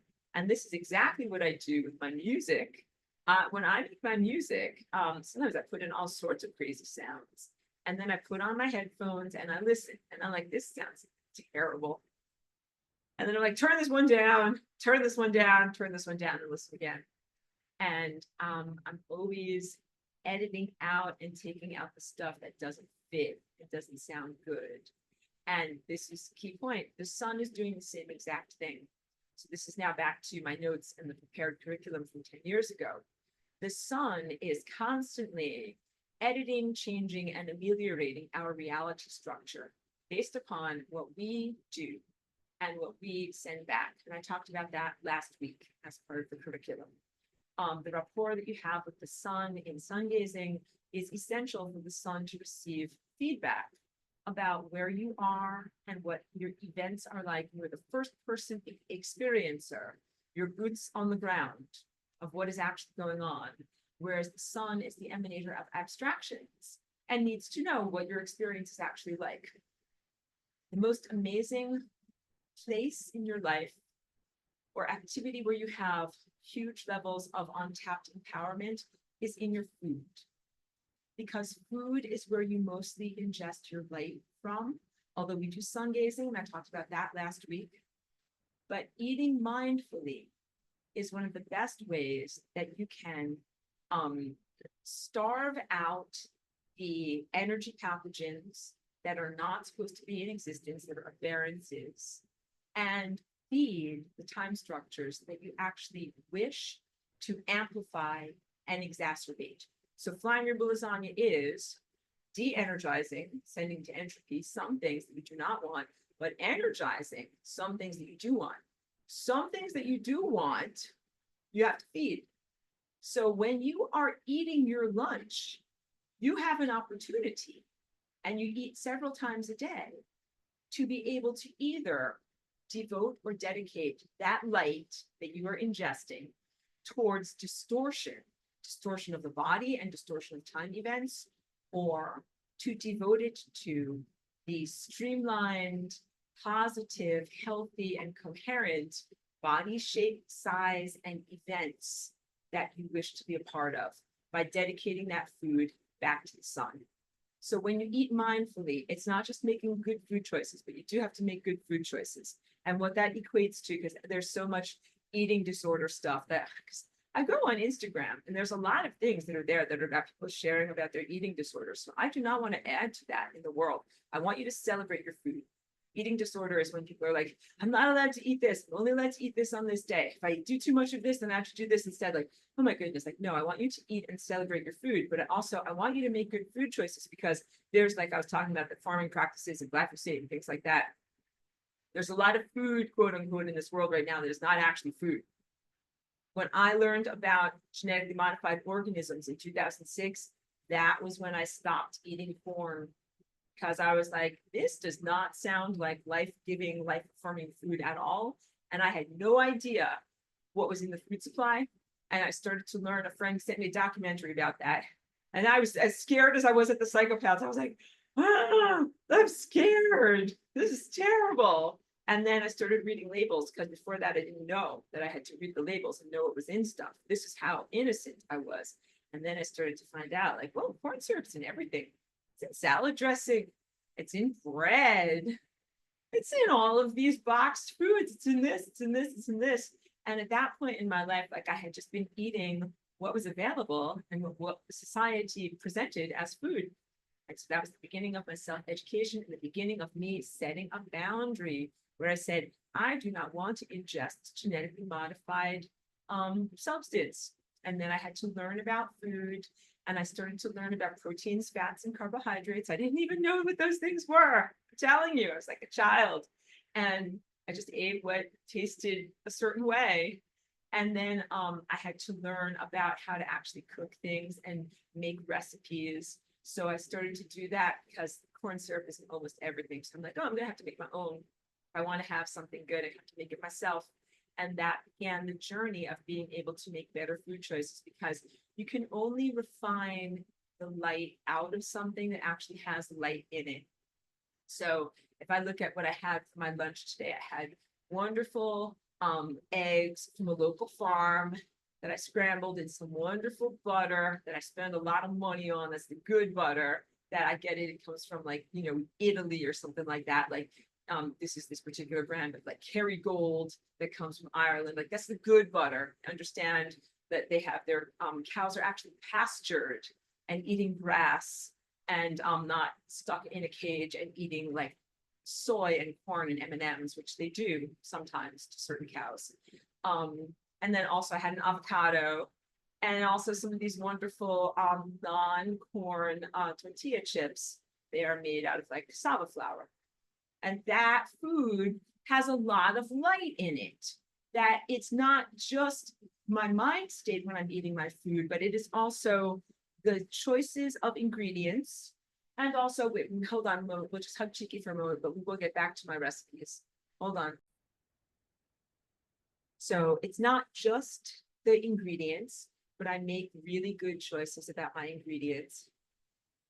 Having light in your food is every aspect of receiving your food. That has to do with which grocery store you shop at.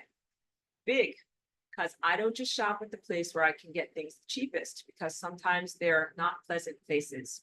There might be tons of fluorescent lights and unpleasant crowds, and it might be in a very 5G area of the nearest city where I do not want to go and receive my food there. I shop at the local store where we are friends with everyone. Totally, they're wonderful owners who own the place. And you know, we know everybody who works there. It's a beautiful shopping environment, okay? And maybe I pay a few cents more for my eggs, but it is worth it because I like to support that store and their whole value system and who they are in the world. Got it? So I don't go to the store and then grumble and be like, oh, it's so expensive. That's not receiving ingratitude. Got it? And I have had some different roommates over the years, and they would come home from the grocery store and they'd be putting away their groceries and they'd be like, this is so expensive. This has gone up 5 cents. This has gone up 50 cents. And everything is a complaint instead of a celebration of what they have. So all of that, the complaint instead of celebration, is a reduction of the light that's in your food. All right. So receiving gratitude, have a beautiful shopping experience, and then prepare your food in gratitude. That's when you say, instead of like, oh, I hate cooking, I hate cleaning up, wish someone else would do this for me. Somebody get me a slave or a maid or something like that. Like, you can't do that. You have to be like, this is amazing. I am free in the world and I have these ingredients and I can make this food and nourish myself. All right. Then when this is all part of eating mindfully, and just rise to the occasion as much as you can, because sometimes you might be distracted or have difficulties, but as much as possible, eat in a distraction-free environment, actually sitting down, looking at something beautiful, because you're eating your environment. You're eating the moment, not just the food nutrients. So as much as possible, I try to like sit down, put it on a nice plate, sit down, have some cool music or something like that going, stare at one of my paintings, sit with my dog, have a nice eating companion, even though she's not like eat my food. But you have socializing and a nice eating feeling. And then key point, your taste bud on the tongue of God, where you are literally transmitting to the sun the experience of what the sun has sent out in this miraculous transmission of a photon that makes its way through a labyrinth on a leaf and eventually becomes an avocado or a tortilla chip or whatever it is that you're actually eating, that you're eating a miracle, and is a sanctification. This is sacrosanct, what you're doing in that moment. And that when you do that, you are ingesting light into you, not merely mushing up calories with your teeth crystals and putting it into the cauldron of your belly. And your teeth crystals are actually made for transmitting telepathically. And when you bite into something, you are transmitting telepathically to the sun. Thank you very much for giving this to me. This is what this actually tastes like. Okay. Have it written beautifully in my notes. I'm going to read it to you. This is all the way from back here, because this is going to sound familiar to you. Wait. Where is it? Sorry, I have to scroll. It makes silly faces. Okay. So when you eat, food is a miracle, and all food comes from photosynthesis. The sun is saying, here is some of me. The sun is saying, here is my body. Take it and enjoy it. Use it well, and tell me what it feels like from quote unquote down there or from your perspective. And that's the ideal way our system is supposed to be in terms of intention. It's what God intended for us to be able to, if it is a physical, if it is a light that you're receiving, then there's that rapport that is instantaneous with the world of light. I'm receiving light, I'm ingesting it. Is the body of light. I am eating from the body of light and the mind of God. And it is coming into me and sustaining me as a set of concepts and ideas and intellectual proposals. And then I am transmitting back to God my experience of receiving that light. So now we are in this level of reality where we don't just eat pure light. We are accepted into this denser level of reality where I receive avocados. And I'm like, this avocado is light. And when I eat it, what I try to do is receive the light and transmit the experience of receiving that light back to the sun. And when I say in my notes, the sun is saying, this is my body. That is the direct allegory of Christ as it is known in the mythology and the religion of Jesus. It says, take this bread, this is my body. That to me is what that is about. That is the recognition of the innate divinity and the light that is inherent in the food that we eat, that we are literally eating pieces of God, pieces of the body within which we live, that we are being sustained by that God itself or themselves, and that we honor it and receive it joyfully, and then even send back our feeling state. And this is the key point, spoiler alert, you become the sun, okay? So literally, everything that you're eating is bringing you on a consciousness journey towards the aha moment, the direct realization, I'm God.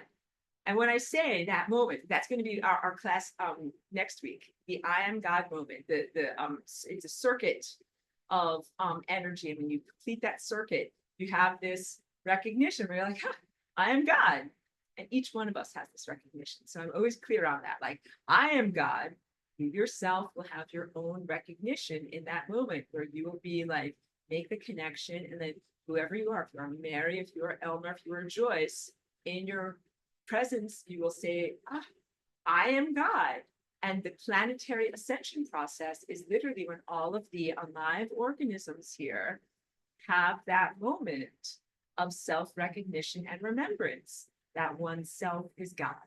So what is really happening when we dilate our presence up to the highest levels or out to the highest levels of self-definition? I am all light everywhere. I am the entirety of the fabric of space-time. I am all DNA everywhere. It's all connected. I am all consciousness everywhere. And I am sending aspects of myself to myself in this form that is here in individuation and in embodiment to sustain and nourish and guide this form. And then a real love relationship is when I reciprocate and I send back. And I told you that the sending back, it is not a quid pro quo. So like in my relationship with my dog, I am the breadwinner, right? I've got the bank account. She does not have a bank account. So there's no way for her to go out and buy me sandwiches. It's not like that. I go to the grocery store and I go to the dog food store and I get the food for both of us, okay? But my dog reciprocates emotionally. So in the relationship that you have with the sun and the stars and the larger divine presence, God is the breadwinner. God has everything. God gets groceries from the grocery store and gives them to you, and you receive in gratitude. And then what is your reciprocity? What do? You send back your experience of being alive in this miraculous opportunity world to God. And that direct transmission is priceless. That information of what it's like to be you here in this moment, eating an avocado, is priceless information to God. All right? Difficulties have happened in the world to reduce the crown chakra direct connection between individual and God and the entire network of consciousness and all light everywhere. And that crown disruption precedes thing that happened about 3 or 4 years ago that you guys might know about, that also has in the title the corona something that happened, because crown and corona are synonymous. So the crown corona something happened that was a direct assault on DNA, on your crown chakra, and on your connection to God and the divine presence. And it was creating a diminished signal so that self-state as God could not know in the moment and be as connected to who you are as an individual, and have clarity and be able to send all of the help and assistance that is needed. All right.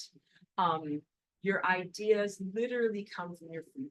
So high quality food and then being able to eat that food in a non-distracted environment is 100% pro-survival, because that's where your ideas come from. It feeds your consciousness and your cognitive ability to think more clearly and more intelligently, to know more and to do more.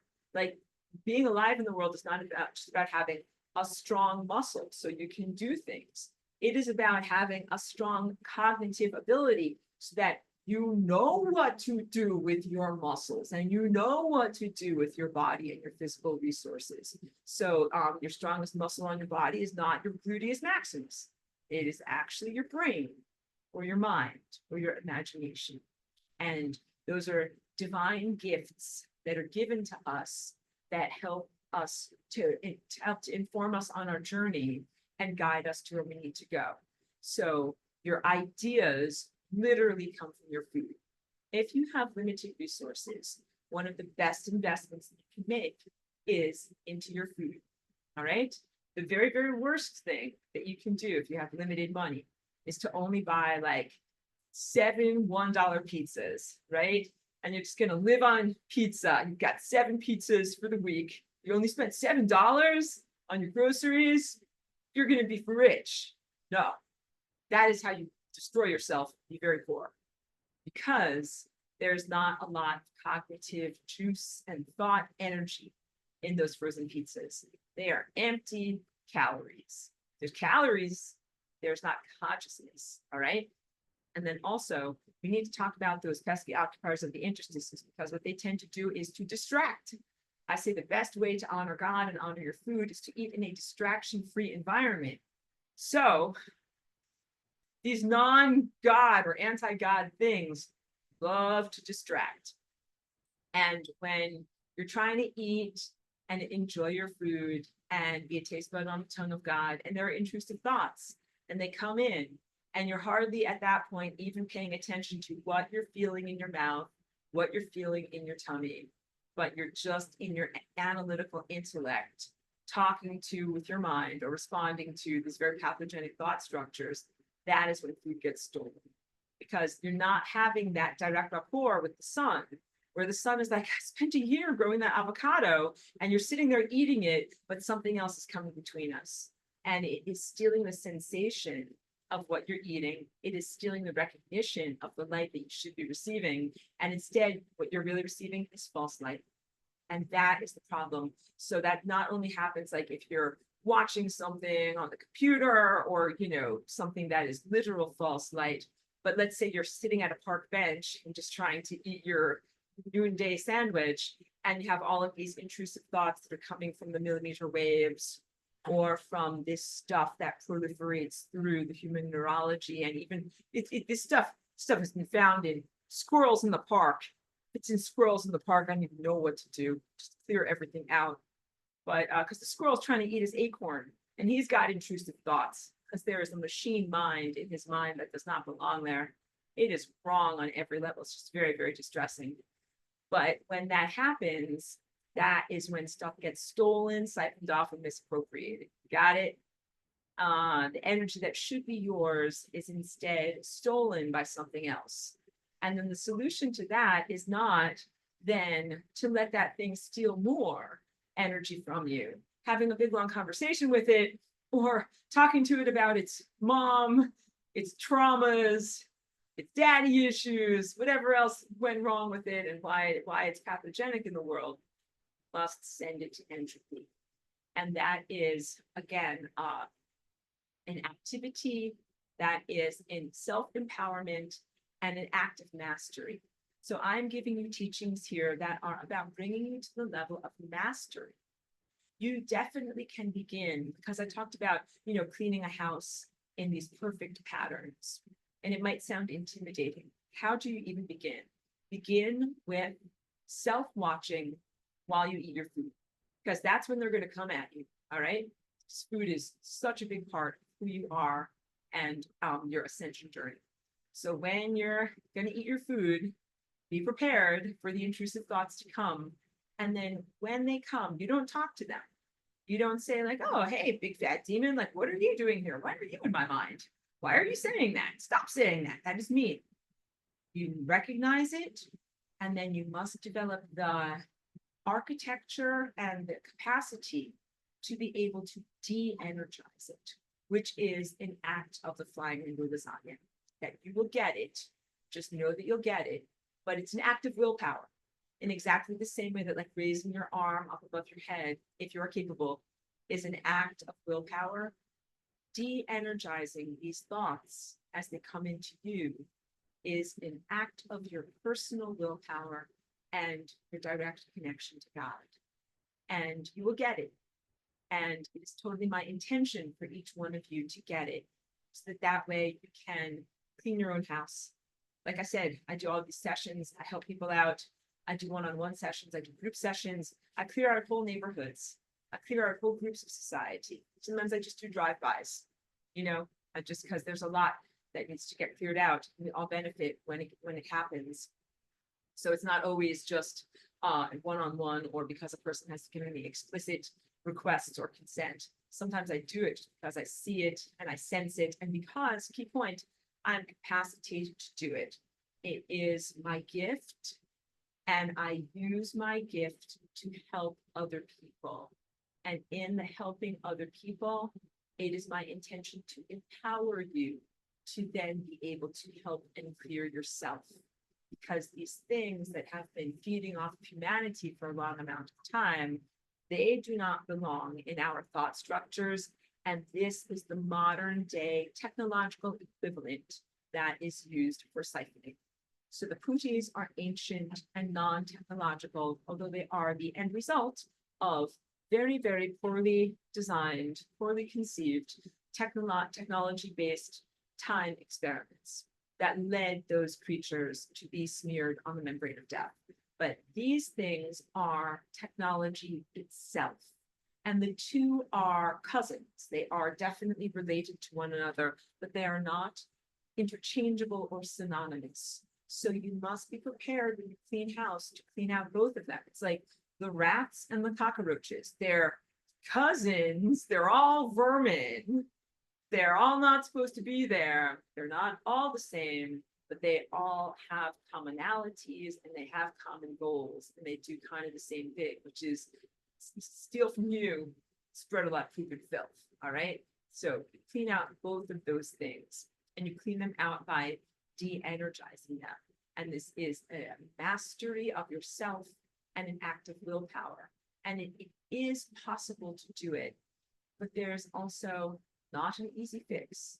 It's not the type of thing where it's like, oh yeah, like I just wave my magic wand or set something algorithmically. Like there's a big, big difference between a Roomba floor cleaning robot and an actual intentional person who is a cleaner in your house. So those floor cleaning robots, they go around like, this is my remote control for my treadmill. Floor cleaners, like they go around, they bump into a wall, and they kind of move back, and they go over here, they bump into a wall, like they've got sensors, but they just kind of like aimlessly go around, and they kind of clean the floor. But you know what else they do? If you have a dog at home and your dog makes doo-doo on the floor when you're not home and you're at work, the Roomba robot will then very, very effectively smear the dog doo all over the whole entire house, because it does not have an anti-dog doo sensor. It is not sentient. It does not know what it's doing. It's just an algorithm working in patterns, all right? As opposed to if you hire a cleaning lady. I am a cosmic cleaning lady, even though I'm much, much more.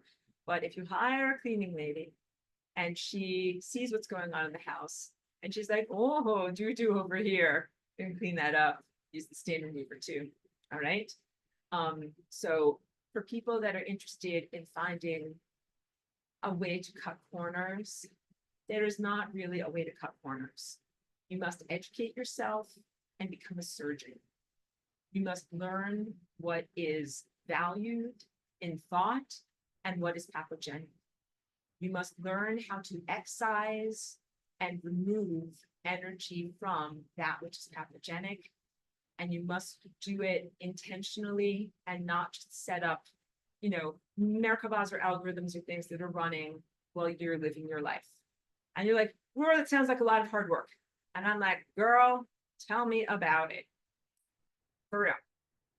Because I have spent a lot of my time and energy doing cosmic cleaning, where I would much, much rather spend my energy on being an artist and a musician and on the fun, generative aspect of what it is to be alive.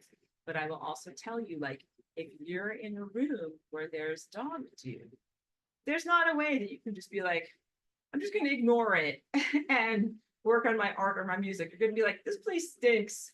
I got to do something about this, right? And also, you know, you have to clean up the studio before you do certain projects. You have to clean your surfaces. I'm a very clean painter, so I have to be like, clean off this surface. I don't want fingerprints. I don't want smudges. You gotta clean your environment in order to be creative, in order to have that generative experience. So try not to grumble about it too much. Try to move into levels of celebratory self-empowerment. The whole message that I'm bringing to you here is about how your whole planet is moving into a consciousness reality structure that involves self-empowerment away from victimization. So celebrate that you are capacitated to do something about the giant piles of SHIT that you have in your world. You don't just have to sit there and hold your nose and be like, this place stinks. You can do something about it. And you can't grumble and be like, oh, grumble, grumble, grumble. I'd rather be doing something fun. Yeah, I know you would. But before you can do something fun, get rid of this trashola. Get rid of this garbageola, because it's going to diminish the freedom state and the expansiveness of your creative activity. So celebrate your empowerment, move towards creative states, and take responsibility for the ways that you are doing your cosmic cleanup in your own body and in your whole entire world. So the putis are like the undigested emotional trauma presences, the trauma pain body of bad stuff that's happened in our whole galaxy. Like there's the Orion, what is known as the Orion Wars. Bad stuff has happened. Bad stuff has happened, guys. Drinking some iced coffee here. Bad stuff has happened in your world, and it is not okay. And those guys are the pain signals. Like when you stub your toe saying, ow, ow, ow, everything is not okay. When they feed off of you and you say, ow, ow, ow, I don't like that, what you're really recognizing is there's a deeper injury in time in your world that needs to be fixed. And sending those guys to entropy is really the solution to healing that collective trauma. Really, why did Atlantis fall, or why is it in peril of catastrophe in the concurrent world? Because there was this unaddressed catastrophe, a previous catastrophe on a larger scale. Those consciousnesses need a restful place to go. They need a resolution. They don't need to just keep being ignored or bounced around as pain signals, because they're just going to keep on making trouble. I want to say effing things up. It's going to keep on making trouble until you actually deal with them. So flying rainbow lasagna is the capacitation to actually deal with them. And you begin with your own body structure, as I have already described to you how your energy boundaries represent in cosmic law a pristine, very, very clear arena within which you are supreme. You are supreme in your own body. You are in charge of your own body. Look at how your spine goes up. You're like, I'm in charge of my body. Whatever your name is, it's your name land. So my body is Aurora land. Maybe you might be in Allison land, or Pedro land. And you are the ruler of your body. That is big stuff. Story of empowerment. And you get to choose who and what lives in and occupies and influences your body. And the values that you use to choose that, I've already imparted to you many, many times in this class. And it's why, you're the very best. You're the best people. Goodness, integrity, courage, responsibility. These are the values that I encourage in you. And this is also in sense of basic like magnetic attraction. This is the level of people that I have attracted to me. People who are willing to do the work and take responsibility for their characteristics and their character and who they are in the world. You're being refined into the truest state of who you are. And that means that you get to make an assessment internally of which characteristics and behaviors are really you and are desirable, and which are not really you and are not desirable. And then you get to energize the things that are desirable, which is this aspect of energy, and de-energize the things that are not desirable, which is this aspect of entropy. And what if you have something like a substance abuse issue? Then you would say that is something that you do not want to claim as your eternal identity. You would say that is not a coherent or life-giving longevity pro-survival characteristic, and that you would like to send it to entropy or freeze it in time or take all energy away from it or turn the volume down on that characteristic 100%, so that it is not an instrument playing in your band. And through that act of willpower, you are able to change and reshape your inner landscape and who you are. You begin with yourself, and then as you master yourself, when our world is doing this inside out manifestation, then you also master your outer reality. So I have two things I want to talk about. One is fear of catastrophe, because in the past or concurrent time, you're like, there was a pole shift and everything sloshed. We're not okay. Afraid of this happening again. And I tell everyone in this painting, what you're looking at is not north-south to south-north. What you are looking at is the inside to the outside. So pole shift, as it relates to both our planet and planetary connection to the sun and the stars, our sun is undergoing a pole shift. But this is not like, here's my pencil. Not, here's this. North-south to south-north. It's a different type of pole shift. It is the inside to the outside and the outside to the inside. And when that happens, it is the externalization of the internal state. So the negative characteristics that have been in our world have created a negative internal state.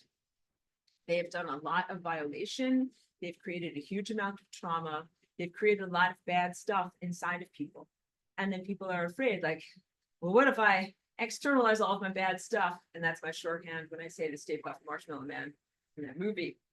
Guy emitted his worst fears, right? But I don't want you to say, oh no, I can't start having my empowerment because what if I emit my worst fears? You will not emit your worst fears.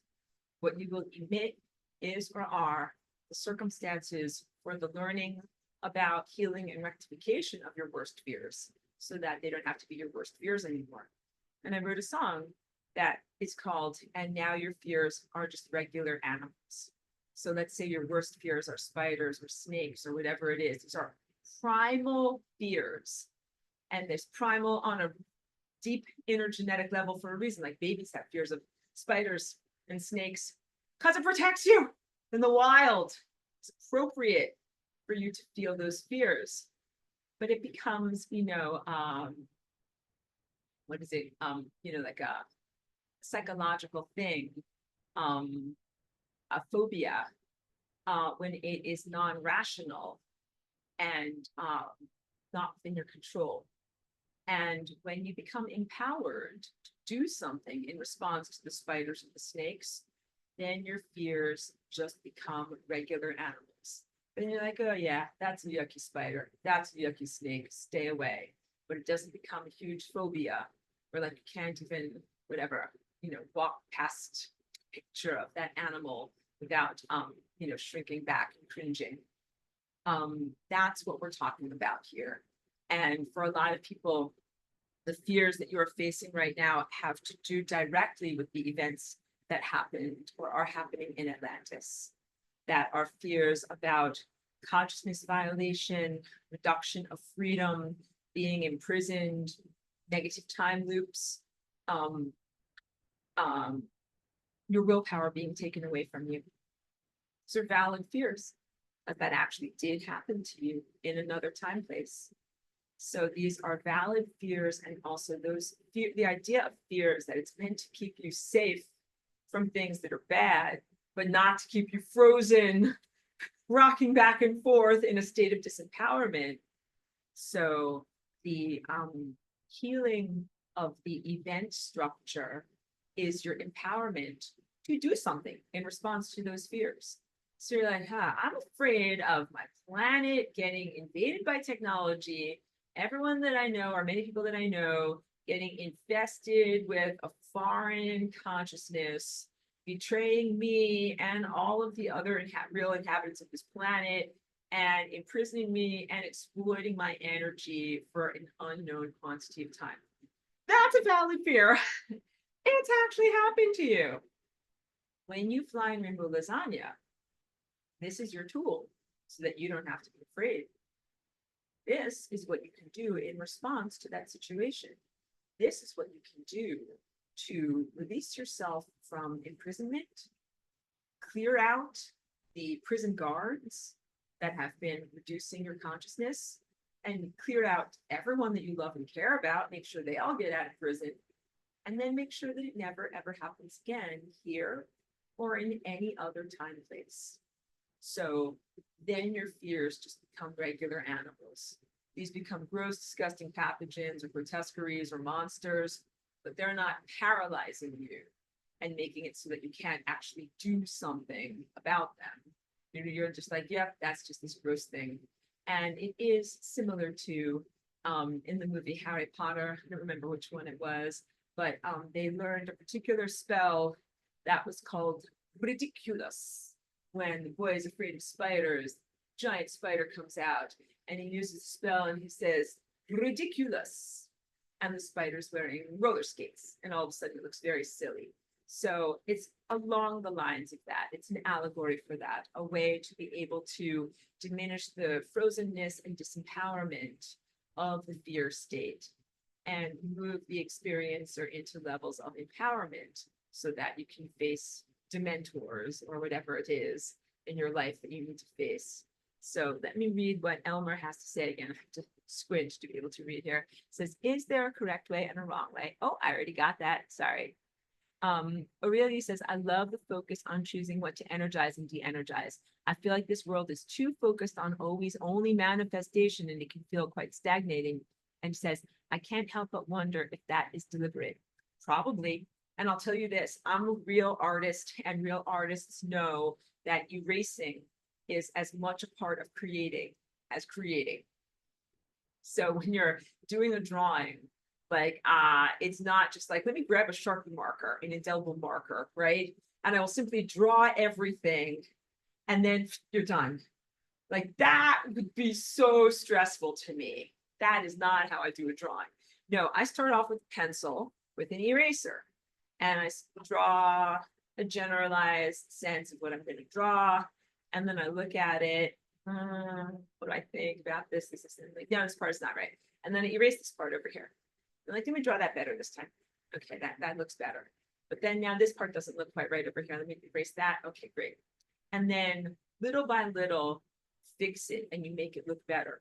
The sun is literally doing this. Our rapport with the sun and sending back the information is as important to the sun as my moments of, like staring at my artwork, kind of looking at it, or listening to my music and seeing what I think about a song or a composition and being like, what works and what is crap. And as an artist, you can't be afraid to erase the crap. And also you're the artist. So you're like, I am mandated to erase the crap because not all of this is good. And also sometimes in a song or in a painting, a little goes a long way. I had this one painting where I had put too much bright yellow. And when I stood back and I looked at it, I was like, oh, this is terrible. It looks like somebody squeezed yellow mustard all over my whole sandwich. It's too much. It looks terrible. And I'm like, I'm gonna have to get rid of some of this because that's it. You can tell a little tiny bit of bright yellow, great, but too much of it, ugh, just too much of it. And so you learn what works in your creation. And the sun is also learning what works in creation. So in learning conscious co-creation, or what people are calling manifestation, there's lots of schools of spiritual attainment that are about manifesting. You must learn unmaking and erasing as much as you learn how to make stuff. And that maybe the best analogy also is sculpting, because in sculpture, what you're doing, you're not merely taking like a block of plaster or wood and then carving it away until it looks like the thing you want.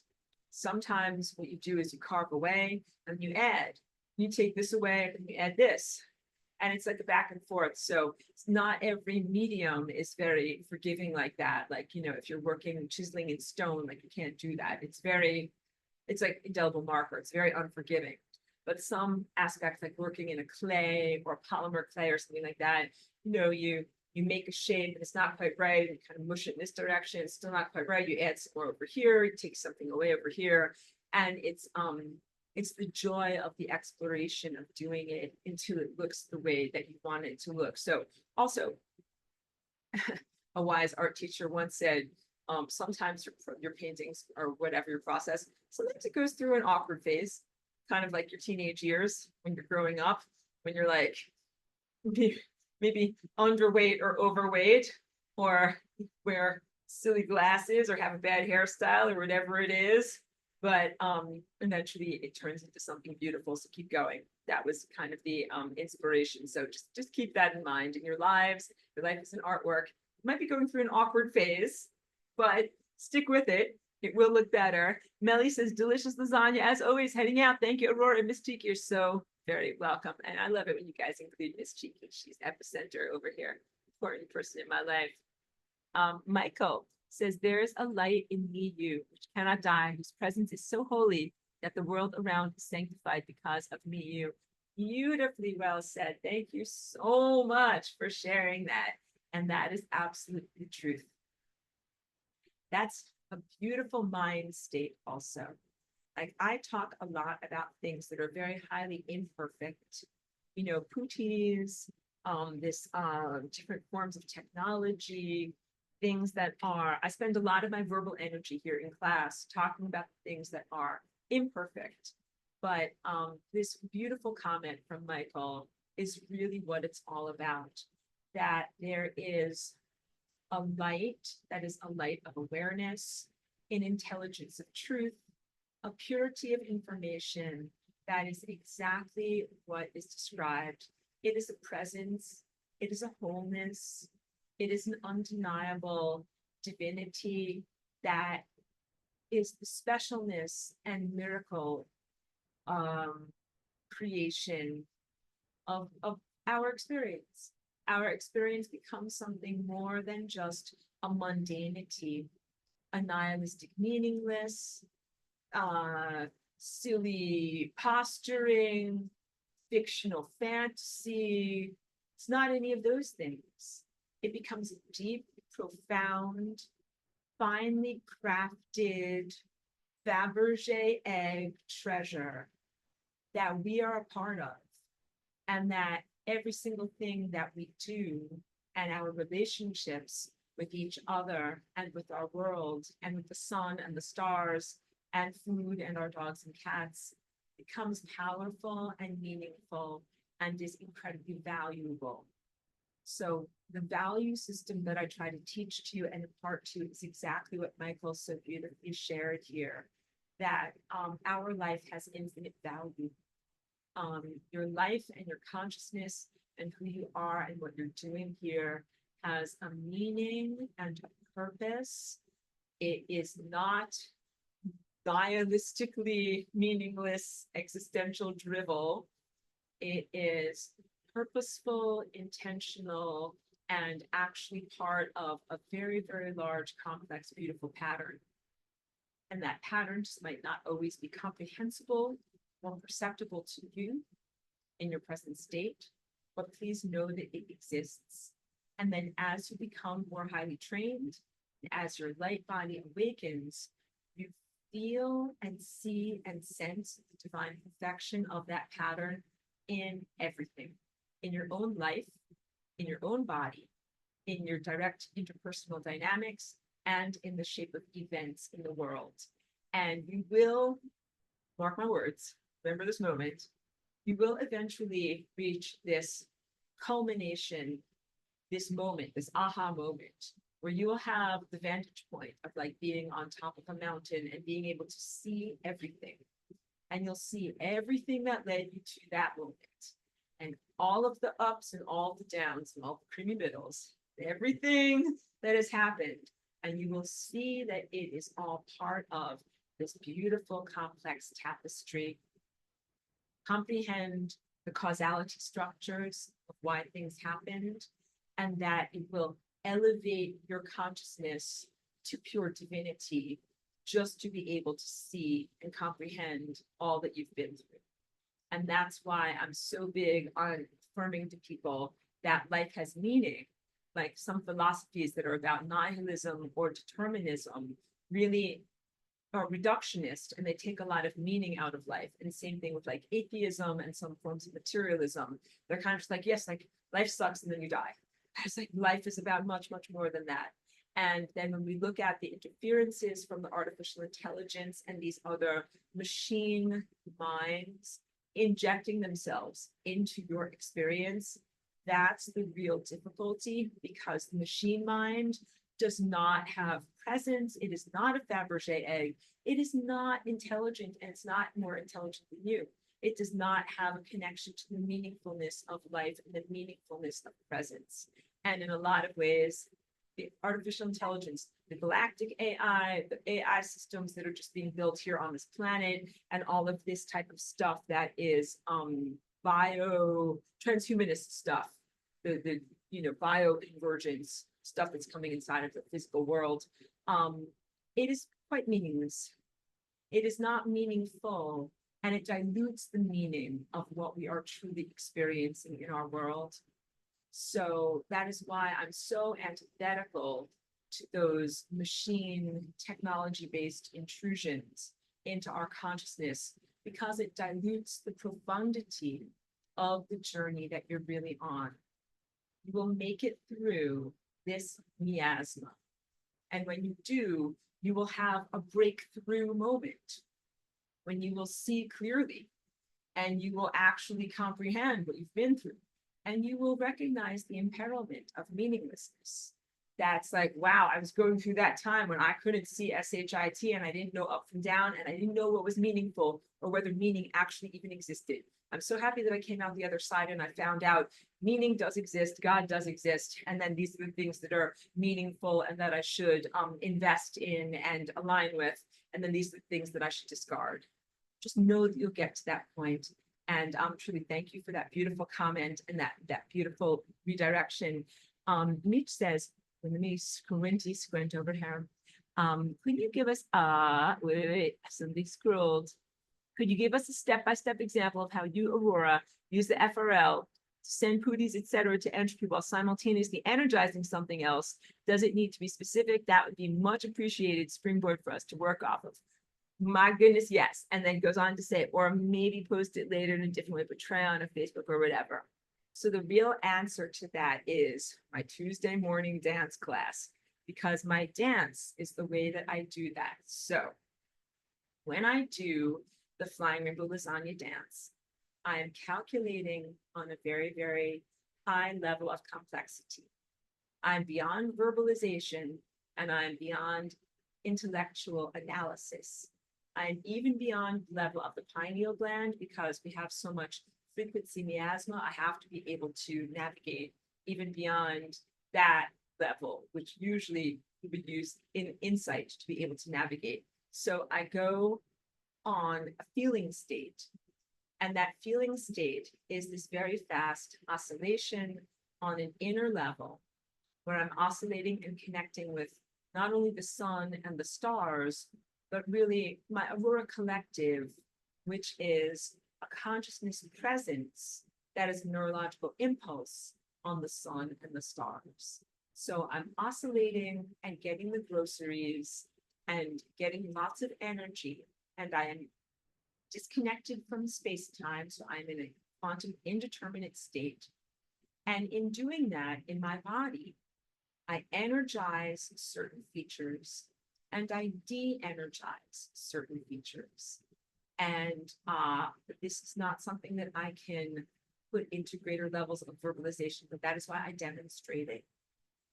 So for people that take that are part of my group, there's not a fee or an obligation to be a part of my Tuesday dance group, but it is something that is by invitation because it is something that is very sacred and special. And it's not something that I just put up on YouTube or something like that as, I joke about like moody dances and things like that. It is not that type of a dance. It is a very focused spiritual discipline.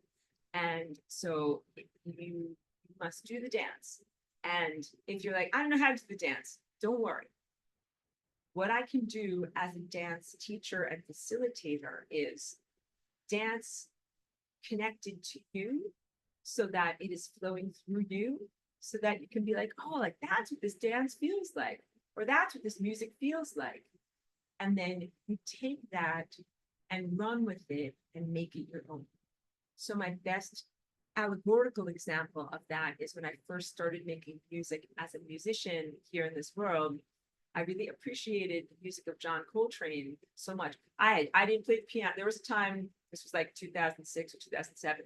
I didn't play the piano. I didn't play anything. I didn't know anything about musical formalism. I just loved music and I sang.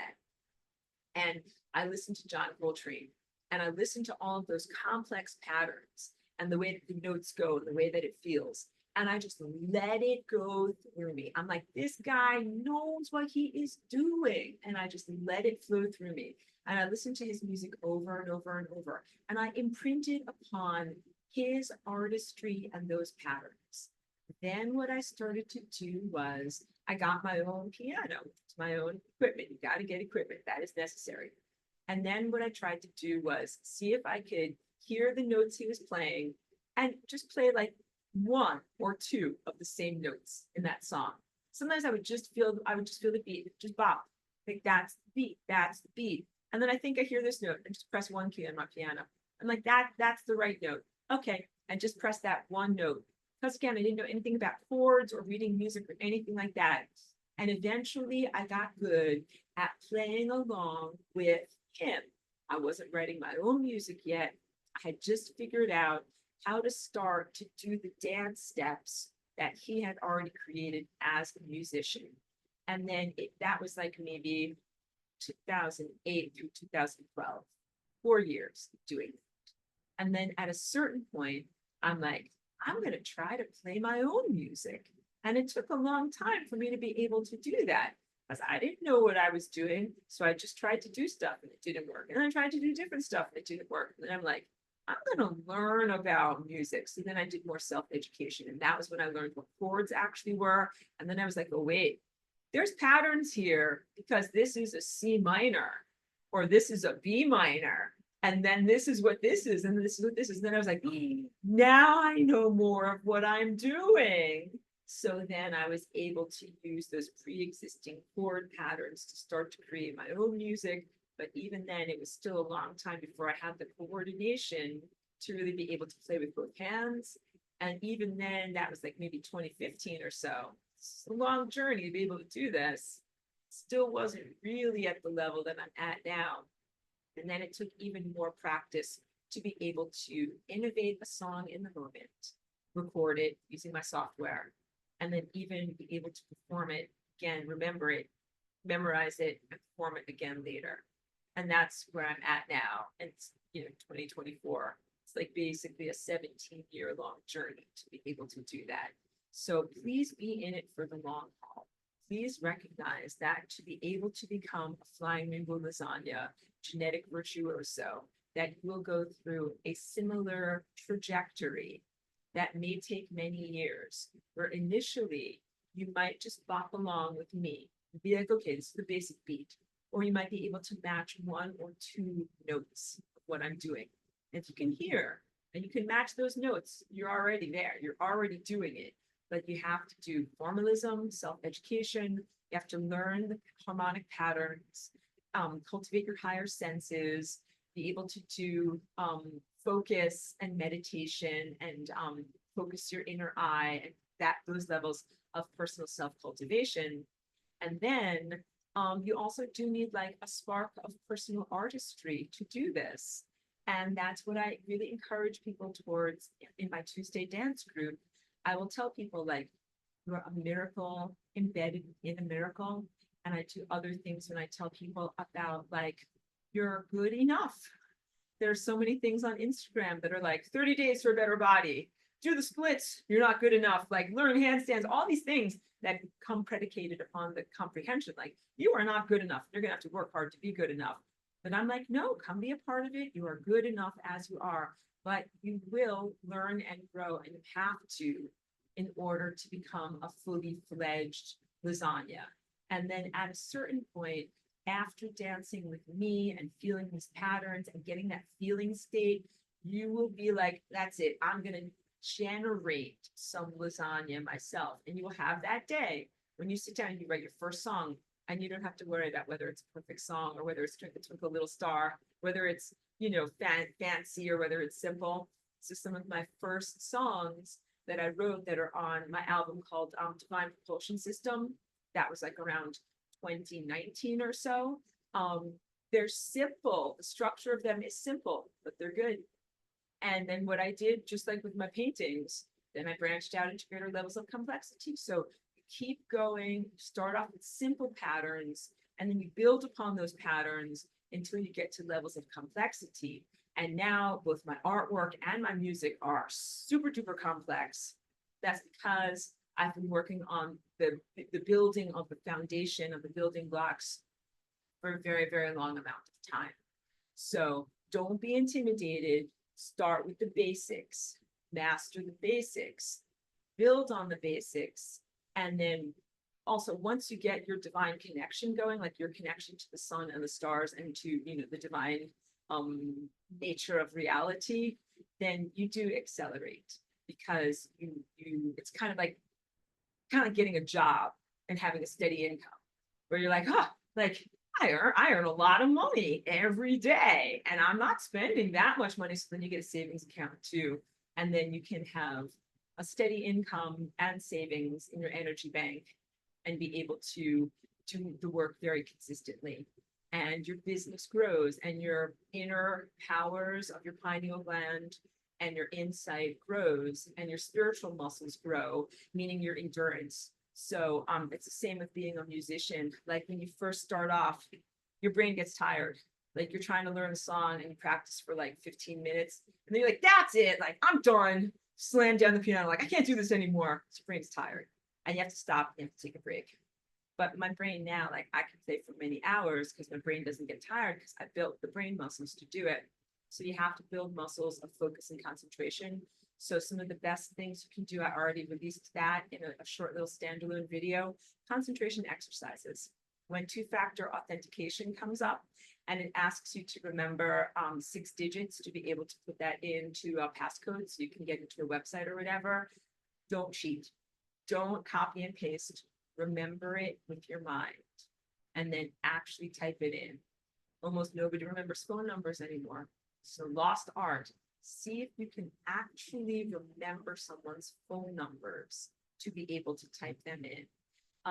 And other concentration exercises, like at the end of the day, as you're falling asleep, see if you can kind of work your way back and remember everything that happened in that day.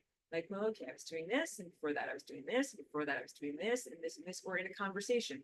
Like you hang up the phone and see if you can go back to the whole conversation. Remember, like, well, I said this, and I said this, and I said this, and I said this, and this, and this, and this, or self-watching. If you find yourself starting to go down into negative self-spirals and feeling bad and crappy about yourself, you're like, okay, stop. Why am I feeling bad and crappy? It's because of this. This over here reminds me of this over here, and that reminded me that I didn't send that email over here. And then that brought me from this. That was all because I looked at this pile of unfolded laundry over here. And then that's it. You just begin mapping your own brain and coming to comprehend your own consciousness structure. And that's a big part of it. And then once you map your own brain and you comprehend your own consciousness structure, then you also begin to become capacitated to edit the behaviors that you don't enjoy and exacerbate the behaviors that you do enjoy. So initially there's no judgment, there's just self-watching, but at a certain point you're like, oh, this thing is trying to, this is an external stimuli that's trying to bring me into a downward self-spiral. I refuse to go. That happens to me all the time. Because you know what? I have to also confess, I know that this is like at the end of the long, I don't know if everybody who this will be relevant to everyone, but a lot of people reach out to me now by text or email or on social media. And I always want to reply, but sometimes I don't have an opportunity or the energy to do so. And it might be several days or weeks before I get back to someone. And every time I think about it, it's like a dagger in my heart. It's like, oh, I forgot to send that email. I forgot to reply to that message. I forgot that text. I forgot that thing, because I'm super responsible. So when those thoughts come up to me now, I'm like, no, I'm a good person. I just don't have enough time. I'm a good person. I just don't have enough time. So blanket apologies to everyone. I'm thinking of even putting that as my response on my emails to say, although I genuinely wish to interact with all of the wonderful people that are reaching out to me, to have a limited amount of time to be able to do messaging throughout my day. So please never take it personally if I take a long time to actually get back to you. Please know that I do genuinely care about you. So that's it. That's where I'm at with that. So that's what I did from my learning and from my self state. So I don't go into those negative downward spirals of feeling worthless because I didn't send an email. All right. And you know why that is? It's the inversion of hyper responsibility, because I'm like, I am super responsible and I always get all my stuff done, except for the times when I don't get all my stuff done. Oh no. So you come to know it, and you got to use humor and you got to laugh at yourself. But so that's when you get to the empowerment phase. Begin with the self-observation phase, and all of those concentration exercises are muscle building for your tendril of attention. And that is what you really need to do for lasagna activity. You need to muscle build your tendril of attention in your concentration exercises. So this is my form of meditation, even though I cannot sit still, people, like in case you can't tell from my treadmill in here, I cannot sit still. So I'm not like a sitting still meditator, but I do concentration exercises. So do your concentration exercises so that way you can cultivate that aspect of yourself. And then once you start to see these patterns, then you will want to move into the empowerment phase, which is where you break negative patterns and negative cycles, and you start to turn down the volume on those intrusions. She's back. Might be time for Chicky to have a walk on those intrusions and pathogens that don't actually belong there. Michael says, thank you, Aurora, love the integrity. You're so welcome. And if this is the same Michael who gave me a beautiful email right before class, then I thank you so much. Messages like that are Gatorade to me on the marathon of life. And I thank you for that recognition and encouragement. And Mitch says, thanks, impossible for the mind to comprehend. That is really the answer. So the strong suit of the flying rainbow lasagna is that it is impossible for the mind to comprehend. And the downside of it is that it is impossible for the mind to comprehend. All right. So this is like when you're dealing with an AI. The AI is like, does not compute. What is this thing? I can't comprehend it. And I'm like, good, because I'm kicking your butt because you can't comprehend what I'm doing. But your mind, if you're running completely on your analytical mind, if you're trying to get lasagna just through your mind, it's going to, at a certain point, it's going to say does not compute, and your brain will liquefy and come out your ears. You don't have to comprehend. What you have to do is embody and do. So this class is an intellectual foundation. Just like when you do music, you have to learn what is a C minor, what is a B minor, what is a chord, what is a key. And initially, those things used to really intimidate me. This was me. I used to be like, I'm not a musician. I don't know what musical formalism is. I just like music. And then at a certain point, I was like, I want to be a musician. Got a chart. And the chart has all the chords on it. And I'm like, I'm going to learn the chords. And you know what? It's like doing your times tables when you're a little kid. Like, you do it through repetition and you learn. And I still practice my chords so that I keep it fresh inside of me.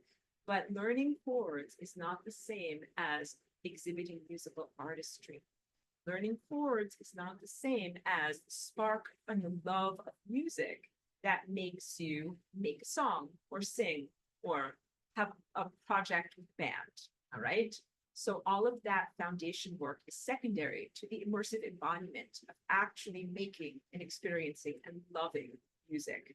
I only want to encourage you in your love of cosmic justice and orderliness. That is what music is. Music is beautiful, orderly sound that sounds so good to our ears. I'm like, oh, those sound waves are so orderly. They sound fantastic. Garbage trucks sound terrible. They are disorderly sound waves. We have event structures in our world that are disorderly.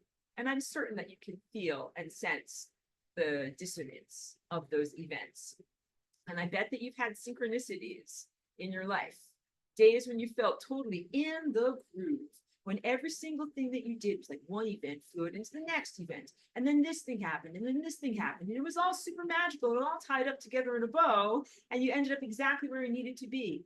That is lasagna. That is the music of the events in time. And sometimes that happens very spontaneously. And then sometimes you can learn how to cultivate and generate that so that it's not just a spontaneous, one-off, and so that it's something that is predictable, not predictable, that you can consistently reproduce it so that it becomes reproducible in your life. And that's what it is to be a musician. So with musicians, sometimes you're playing and you're jamming, and you're like, this sounds amazing, I'm in the groove. But it was like, that was your one day. And then every other day, like, I sound terrible.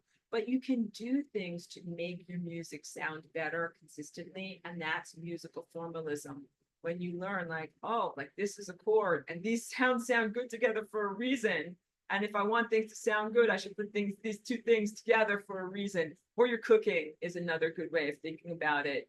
Because sometimes you might just be like, I don't know what I'm doing. I just put all these things together and the soup was great. And then at other times you're like, no, I made this, it's totally inedible, it tastes terrible. But you can use a recipe, and recipes do things like there's some things that just work well together. Like tomato is always going to taste great with basil. Put them together. You cannot go wrong.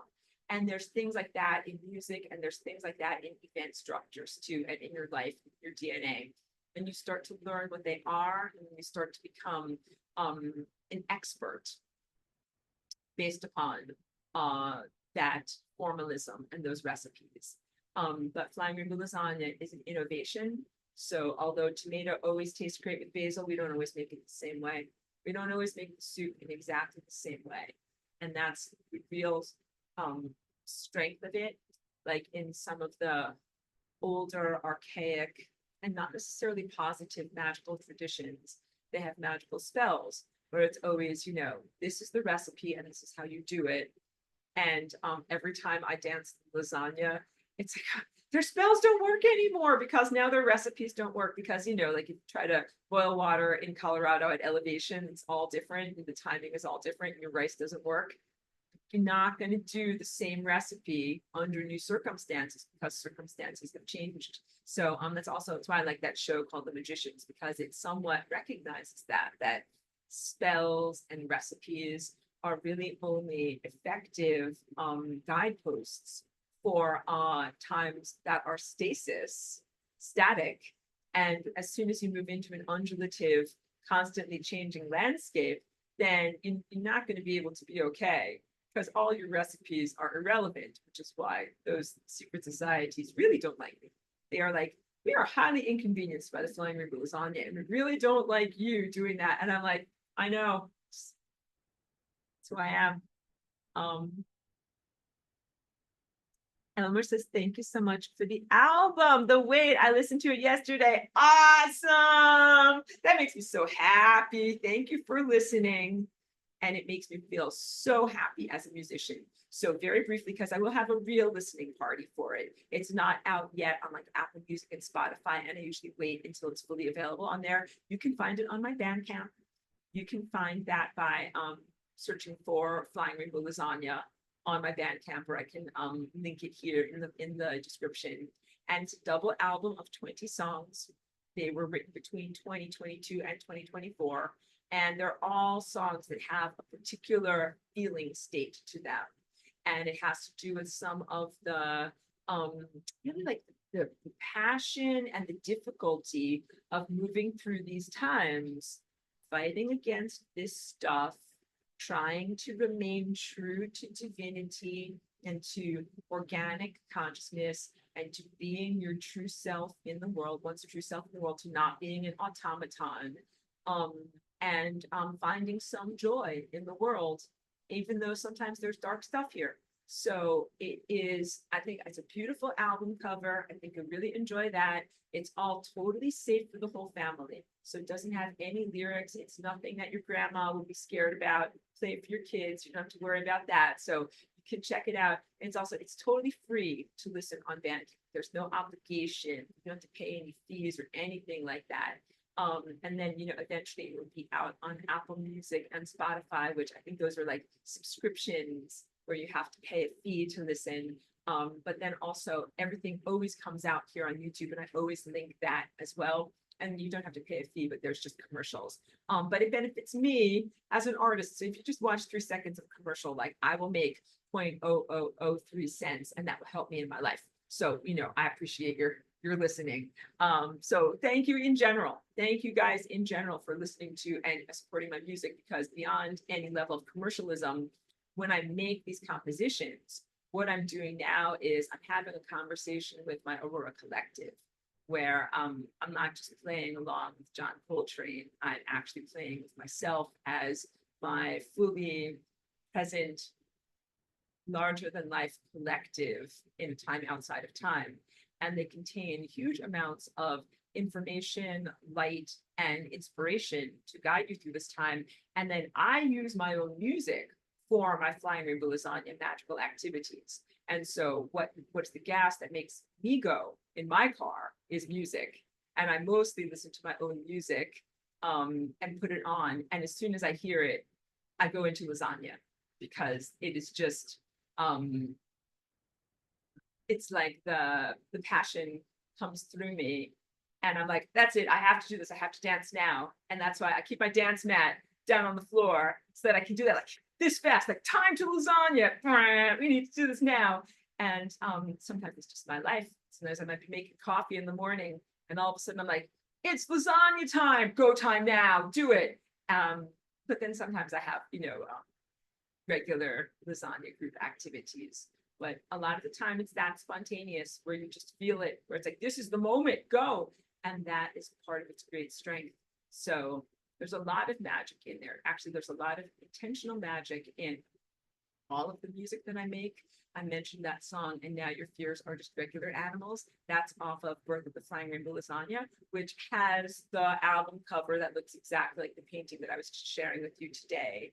And I sometimes put on songs that come from a particular era to bring up my feelings from that era, or that they have a meaning to them. Or sometimes I will have my songs on a shuffle. You know, I have hundreds of songs, and a song will come up and I'm like, this is exactly the song that I needed in this moment. It's exactly the energy for this particular moment. And it gives me a type of strength to be able to do what I need to do. It says something that is beyond what I can say with words. And also when I dance and when I move my body, I am speaking and I am saying something that is far beyond what I can say with words. And that's why my flying rainbow lasagna is a dance. It is not a speaking. It is not just a talking. So for many years, when I was talking about lasagna, and someone was finally like, Aurora, like, will you do the dance for us? And I was shy because it is a very like private and closely held thing. But I did the dance for people. And you know what? I totally do not regret it, because so many good things have come out of me actually sharing my dance with other people, that it has been, I think, necessary for other people's uplift and inspiration and education. And I have some old videos of me doing the dance in kind of like a pre-pandemic time, that I cherish those videos, because I remember how free I felt before this stuff really came into our world, before it became such a lockdown. And I cherish those moments. So when I need to kind of like get back to that freedom state, I will put on those songs. I will get back to who I was and how I felt when I was in that moment of freedom and expansiveness. And I want you to know we will return. we are getting back there. That is everything that I've been dancing for over the past several years, is to dance us back to where we are actually supposed to be in time. And so this is a huge lesson, a values, what is it called?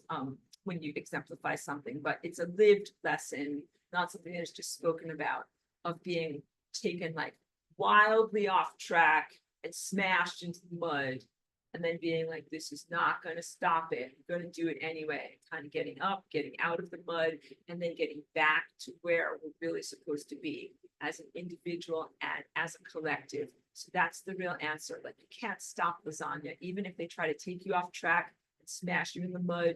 You will not stop lasagna. You will not have whatever, a destruction. You will find a way, and the pathway will be created to get back on track to where you need to get. So that's where we are right now, pretty much. I've been able to do group work and individual work to get us time shifted back to kind of circa 2019, kind of pre-pandemic, kind of pre-pollution time. And that is a very positive, good thing. So, and then our ascension has just been mildly delayed, but not stopped. Marie, thank you for being here. Says, no, they have to find you as Aurora on Bandcamp. Okay, well, wait, that is good. I will do this because that I don't want anyone to be confused. I'll make certain that I keep the link for my current album and my whole entire song catalog on Bandcamp in this video so that you can find it with no problems and no frustrations. And I do have a lot of my music on my website, flyingriverlasagna.com, but not my newest stuff because I still have to update my website. So thank you for that, Marie. And Joyce says, Aurora, you're a valuable treasure. Oh, thank you. And I adore, love, and adore you. And I'm grateful that you're here. Thank you. You're so welcome. Gatorade on the marathon. Thank you so much. Truly grateful to be connected to you, and that to have that level of recognition, and to know that I am helping and uplifting people so much. It does inspire me to keep going and to know that I'm having a big impact. So thank you so much for all of the love. I really always appreciate it. And that I said, I love it when you guys include Cheeky too, because she's a big part of my life. So thank you for the love and for the recognition. And I love you right back. Okay. That's a beautiful thing for me to end upon. Take Cheeky out for her walk now. Thank you so much, everyone. I look forward to making even more music and sharing even more stuff with you. Allison says, thank you. Much love and hugs to Cheeky. Cheeky, you're going to get hugs. Yeah. As soon as I turn off the video, the very first thing I do is hug Cheeky. All of the hugging love will go directly into Cheeky. I want you to know she is external battery pack. So thank you so much, everyone. More music is coming to a whole nother album ready to go. Elmer says, thanks so much. So very welcome. Thank you for being here. All right. Have a beautiful day, everyone. Thank you very much.